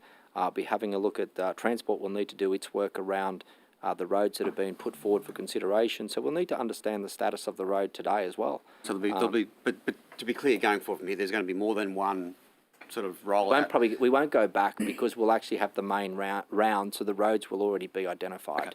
Okay. So they'll all be bulked up and identified, and I would presume from there may be, priority roads that need to be considered in a phased approach as well. So and the funding envelope that comes with that? Well, in May of this year, we went out to tender for specialist consultants to actually work with us on that economic modelling that I spoke about earlier. Okay. The financial complexities are significant, and we're well into that exercise. So that part of it is already well underway. Okay, because what I'm worried about here is, and I know the ministers have been hearing this from councils as well, that they put their bids in for work. Well, this is a sort of a current environment or situation, but by the time they're announced that they're successful, the input costs have changed. So some of the material costs are actually going up. Yeah. And so there needs to be some adjustments made. If we're going to do this in a phased process, they are going to need to be able to go back and revisit the dollars, surely. Oh, but it's not. But you know what? It'll probably we'll have to assess more roads as we go forward. So we'll probably have to once we understand what the nature of those roads will be. I mean, that's $250 million to start. Yep. That's a start. Yeah. We'll actually be going out there and looking at, what roads in the next round. I mean, it's still hard to know how much of that $250 million to begin with is going to be used because we still need to actually do some work around those roads that have already been identified as priorities now for reclassification. And have you advised the councils that you're going to move through this process in a sort of round by round or phase by phase? Well, there's two rounds. There's always been upfront. There's two. But the phase implementation then? Well, if anyone, we'll have to still determine that through cabinet, and obviously that's our cabinet processes. But when I've spoken to joint organisations, when I've spoken to councils, they understand that this is over a number of years. And I've made that very clear to all of my meetings with all the councils and all the joint organisations, country mayors, whenever I have spoken to them about how this process works. What they also say to me is, thank God you guys are spending over $1 billion in fixing country bridges and fixing local roads, because they are fantastic programs that are delivering for us right now. And the fact that I've also told them that we've now got $250 million, they're very grateful that there is actually dollars. Linda Scott from Local Government New South Wales. The quantum though, that $250 million is just for what has been announced, the roads are to be reclassified? Yeah. It's still, we don't know exactly what it will be till the Transport it's done its work. So it could be a component of that 250. But what I think is important is we've got a quarter of... All that 250? We've got a quarter. What's important is we've got $250 million on the table to actually begin the process. It's a lot of money. And it's serious dollars. Okay. From a government, it shows that by having $250 million on the table, we're serious about the road reclassification as part of our election commitment and delivery of it. Okay, and so your engagement with local councils around this is critical because, they're probably the most major stakeholder in this process. You mentioned Linda Scott, but are you having ongoing dialogue then with Local Government New South Wales and the union around what this will mean going forward? So Local Government New South Wales, I think their last release actually was basically saying we're encouraged that the government has actually set aside $250 million for this for these upgrades. So they actually acknowledge too that this investment that's being made by this funding allocation that's been made by the government is also going to assist in the works that will be required on some of these roads. But there'll be more money coming once the other roads are determined. Yeah, and there may be money left over with the priority round as well for a whole host of new roads that are being announced. But I think what's important is here, at least over the next 3 years, there is $250 million that's been set aside to actually ensure that the road reclassification program can run and actually bring those roads up to, in some cases, a different standard. And will you rule out any of that money being spent in Blacktown or Parramatta or Liverpool? This is our 250 for our regional. Yes, I will, because it's the Regional Road Reclassification $250 million fund. Good. Good. And I do not consider them to be regional. Well, some people might, but I certainly don't. Yeah, no. Trust me, it's for the region. Can I, Minister? I just want to again consultation. So the Lower Hunter Freight Rail Corridor. And the consultation processes that have been taking place around that. Again, our members up there are receiving concerns around that consultation process.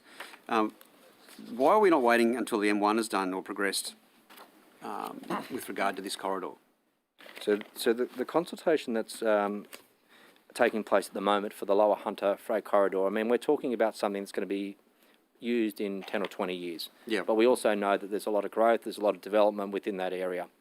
So I understand that as part of this is about looking at that particular line for freight as we go forward. What we need to do is to make sure that consultation now is about preserving that corridor so that we don't see further development on the corridor and then we're looking at a future date in trying to buy it back rather than preserve it now. Yes, I've had some local members that have made representation. I think that's what they should do on behalf of the community. There'll be more opportunity for the community to have its say in relation to the Lower Hunter Freight Corridor as well. I mean, one of the views has come up, and this is part of the conversation. Like, we're not going to make a decision on this, in the near future. This is a long-term project, but what we need to do is to make sure that we are preserving the corridor. That's the critical point right now. I guess the takeout from here is so you can guarantee there's going to be further consultation opportunities for those communities. Absolutely, and I'd certainly ask you to make sure that the local members are aware of that as well. If not, if I could add, the Lake Macquarie and City of Newcastle councils in particular, they've advocated for a release of our preferred options for the corridor, and that's to actually help with the land use conversations around the M1. And there's potential opportunities to co-locate that some of the corridor with the M1, and we've committed to consultation. In fact, that's been extended recently off the back of COVID, but we are in dialogue with those local councils about those options. Yep. Just as consultation comes up a lot with all these projects, you would be well aware, Minister. Could you just, as a matter of interest, at the end of each of these projects, whether it be Milton Ulladulla, Burrell Lake, whether it be Brown Mountain, whether it be the Hunter Freight Corridor, does the department conduct after the exercise? Do they review the consultation mechanisms to work out how we could do it better each time? Yeah, and do we learn that? Do we take the time to reflect and learn the lessons? Absolutely, and I think with any major project, there's always strong views that come from the community about any major project. So I think we accept that, but what the department tries to do is to actually ensure that those voices are heard, and at the end of the day, if we can actually make changes to the project, we'll try and do that to accommodate the needs of individuals and communities in various cases. I mean, one of the really positive things, and you'd be aware of the area, but even on the Great Western Highway, we actually went out and created what was known as a co-design committee. Mm-hmm. So that was the first time that Transport did something like that, and it allowed a number of residents from the Blackheath community to actually be part of that committee to actually determine what was going to be the best option for that area. I met with that group after Transport had done the work, and they told me that was probably the best consultation process that they've ever been engaged in. So is that something you could roll out in other? We're trying it now on the Princess Highway. So down in Burrell Lake, yep. We've actually got a co-design committee there because it was so successful and the community was engaged and they had their voices heard. What we're doing is rolling that out now at Burrell Lake, and I think there's opportunities again. Not everywhere is going to have that kind of a solution, but the co-design committee that worked there, we're actually trying to, emulate it down in the community of Burrell Lake for that particular project on the Princess Highway. I might just ask at that point then, thank you for that observation, Minister, that is of real interest, I think. I might ask you about the Great Western Highway, just with the groups in particular that are raising the issues around Medlow Bath. I believe you've spoken to them and they've talked to you about their desire to extend your very long tunnel even further, up to 19 kilometres. They understood that, in fact, you'd given them a good hearing and you'd gone away to direct your agency to look at this. Where is that issue up to? Yeah, what action have you taken? Yeah, Transport has engaged with the Medlow Bath community. I know that they would like to, consider, having a longer tunnel. As you're aware, having a 4 kilometre tunnel under Mount Vic, having a 4.5 kilometre tunnel under Blackheath. We're now doing the works to actually look at joining the two together, and that'll actually create the longest road tunnel here in Australia. So that'll be an 11 kilometre tunnel. This project has always been one that's been very challenging. The topography makes it very difficult, but again, if we're going to look at extending it out to 19 kilometres, the project itself isn't going to be feasible. The project itself is going to would extend over 10 years. It's going to add billions of dollars additional to the project. What the main concern that was coming out of Medlow Bath was the fact that they wanted safety upgrades. We've addressed that, and that's why I wanted to start there as part of the works on the east and the western end of the road to make sure that those previous upgrades that happened before my time as the minister could be addressed. Now, not everywhere, does there need to be a tunnel. I mean, there is enough space above the surface to be able to do that. It would have impacts if we were to go below the surface there with a tunnel as well. There's factors around gradients, all of that.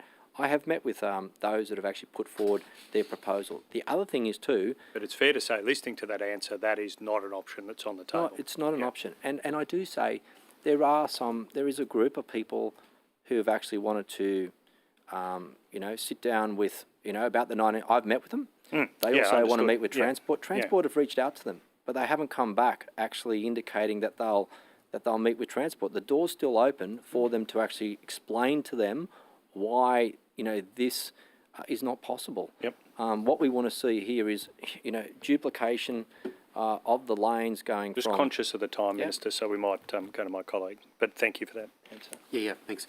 Minister, it's a couple of things very quickly. During the most recent COVID, the 4 months of the most recent Delta outbreak, regional transportation, like the logistics of moving our freight, and the truckies did an outstanding job in getting our freight around, like they really did. But there were some stumbling blocks around COVID, and particularly on the roadside rest areas. Now, I understand there was a fair bit of work done trying to make sure that they were able to pull over and in a COVID-safe way, get a feed, have a shower, whatever else. Minister, what is now that everyone's from 1 November freeing up, what are the measures for making sure our roadside rest areas are going to be COVID compliant? So a couple of things, just very quickly. I mean, I think our freight industry have done a phenomenal job. You know, and I have a freight industry task force who I regularly meet. I don't think anyone disagrees. You know, they've been phenomenal. I mean, just to make sure that they can move goods and supplies across the state, to make sure that the supermarkets are full. You know, pharmacists have got their supplies. It has been an amazing job. We've also set up, you know, where we've got up at testing sites as well. So we've got 11 of them across the state now, so that the industry can be tested, because you can't just pull up one of these large rigs into a community testing site. So we've got them now at 11 sites across the state, and they're being well used. And can I just say that, you know, from May to even now, like some of them have actually increased by about 1,600%. Wow. Just with the number of freight operators that are getting tested at these particular sites. Rest stops, yeah, look, I mean, I think this is a pretty important area for us as well. I can actually tell you that, you know, we are doing work around the rest stops. I know you've got a brother-in-law who's a truck driver. Yep. That's who it was. And a brother. Yeah. So we've got, you know, in 22-23, we've got 50 rest area sites that are going to see improvements being delivered. That's including around lighting, around amenities, toilets and signage. We've got a rest area digital map review and update. So that's going to, you know, using those green reflector sites as well to alert truck drivers that they're coming up to those rest stops in various locations as well. I'll sort of... Yeah, we're going to extend... But specifically about the COVID safety going forward from 1 November, because we will have people coming out, and the truckies up until now have had... Well, it's been pretty quiet on a lot of those roads, so they've had pretty much free rein on some of the rest areas. But so we've got trials as well. We're going to have trials where we've got CCTV set up a number of rest stops as well, to try and actually understand some of those key areas as to what the engagement is between light vehicles and heavy vehicles, because we don't want them parking there. So we're trying to get a better understanding around there for compliance, and allowing them to be able to use the rest stops as to what they are intended for. So... Okay. There is the other thing too we're trying to do is actually look at real-time tracking. Yep. So we can actually have the truck operators, even, you know, having technology to be able to show that there is freed up space at rest stops. So that kind of technology is something we're looking at as well. Okay, thank you. The next question, I just want to, in my very short time that's left, there's been a bit of advocacy coming out of Bega Shire, I think it is, around having the Princess Highway and Snowy Mountains highways deemed to be disaster resilient highways. So, you know, investing quite a substantial amount of money to make them flood, fire, whatever proof. Do you, one, if they approached you about that, but also, do you support the concept of a disaster resilient highway? Like, in your head, what would you see that being? Well, I see it as a number of things, and this is part of the work that we're doing anyway through resilience. So one of the things is about making sure some of those smaller communities have, you know, potentially they've got an access in and out, and that's it. Not the same road. One access in and out. So there is looking at, is there a possibility into the future for alternate routes if there are natural disasters? We've also done a lot of work, and Transport have engaged a lot of contractors. They've done a lot of work in relation to, you know, cleaning up on the sides of the roads, those trees that were burnt that actually posed a high risk to actually falling over. Even if there was a small wind at the end of the day, some of these limbs and trees could actually potentially fall over. So there's been an enormous amount of work that Transport have undertaken to improve or to remove those trees, I should say, from a safety perspective. Again, but it is about having an alternative route at the end of the day for some of these communities when they've only got one access in and out. and we've seen that happen in some of those areas south previously. Yeah, the bushfires highlighted I think so. the And I extreme think- risk of that one road in, the same road out. I can just confirm there was a bushfire corridor resilience program that we kicked off last year, and that's in conjunction with Resilience New South Wales. And there's quite a few phases have already been rolled out, and the aim there is to have 2 routes in and out, and to make sure that if there is a disaster, that you can reopen those routes quickly. So the plan is actually well underway, and it's in conjunction with Resilience New South Wales. This is the Bega Valley Shire's request, though, specifically is around the Princess Highway and the Snowy Mountains Highway, making those disaster resilient highways. I guess, have they approached you with this concept? Well, I've met with the council, and I think it was I think it was one of the things that the mayor actually raised with me, but I can't actually 100% recall. But I've got to say that I'm pretty sure it was, but there was a number of topics that we covered on the day that I actually met with him. Yeah. Order. Sorry, it is your time has expired, unfortunately. I will just check if the government have any questions. I've got. Oh no. Wes has got 15 minutes of compliments. I got 15 minutes. I think the minister wants to leave the room. It was very, I don't very, need the minister. I don't need the minister. very tempting. I think the minister deserves an early mark, as do the departmental staff. Okay, then Your colleague saved you. on that note, The Cullen. thank you very much, Deputy Premier Toole and government officials for attending today. That does wrap up our hearing for today. The Committee Secretariat will be in touch shortly in relation to any supplementary questions or questions taken on notice. And that wraps us up. Thank you. Thank you. Thanks, guys.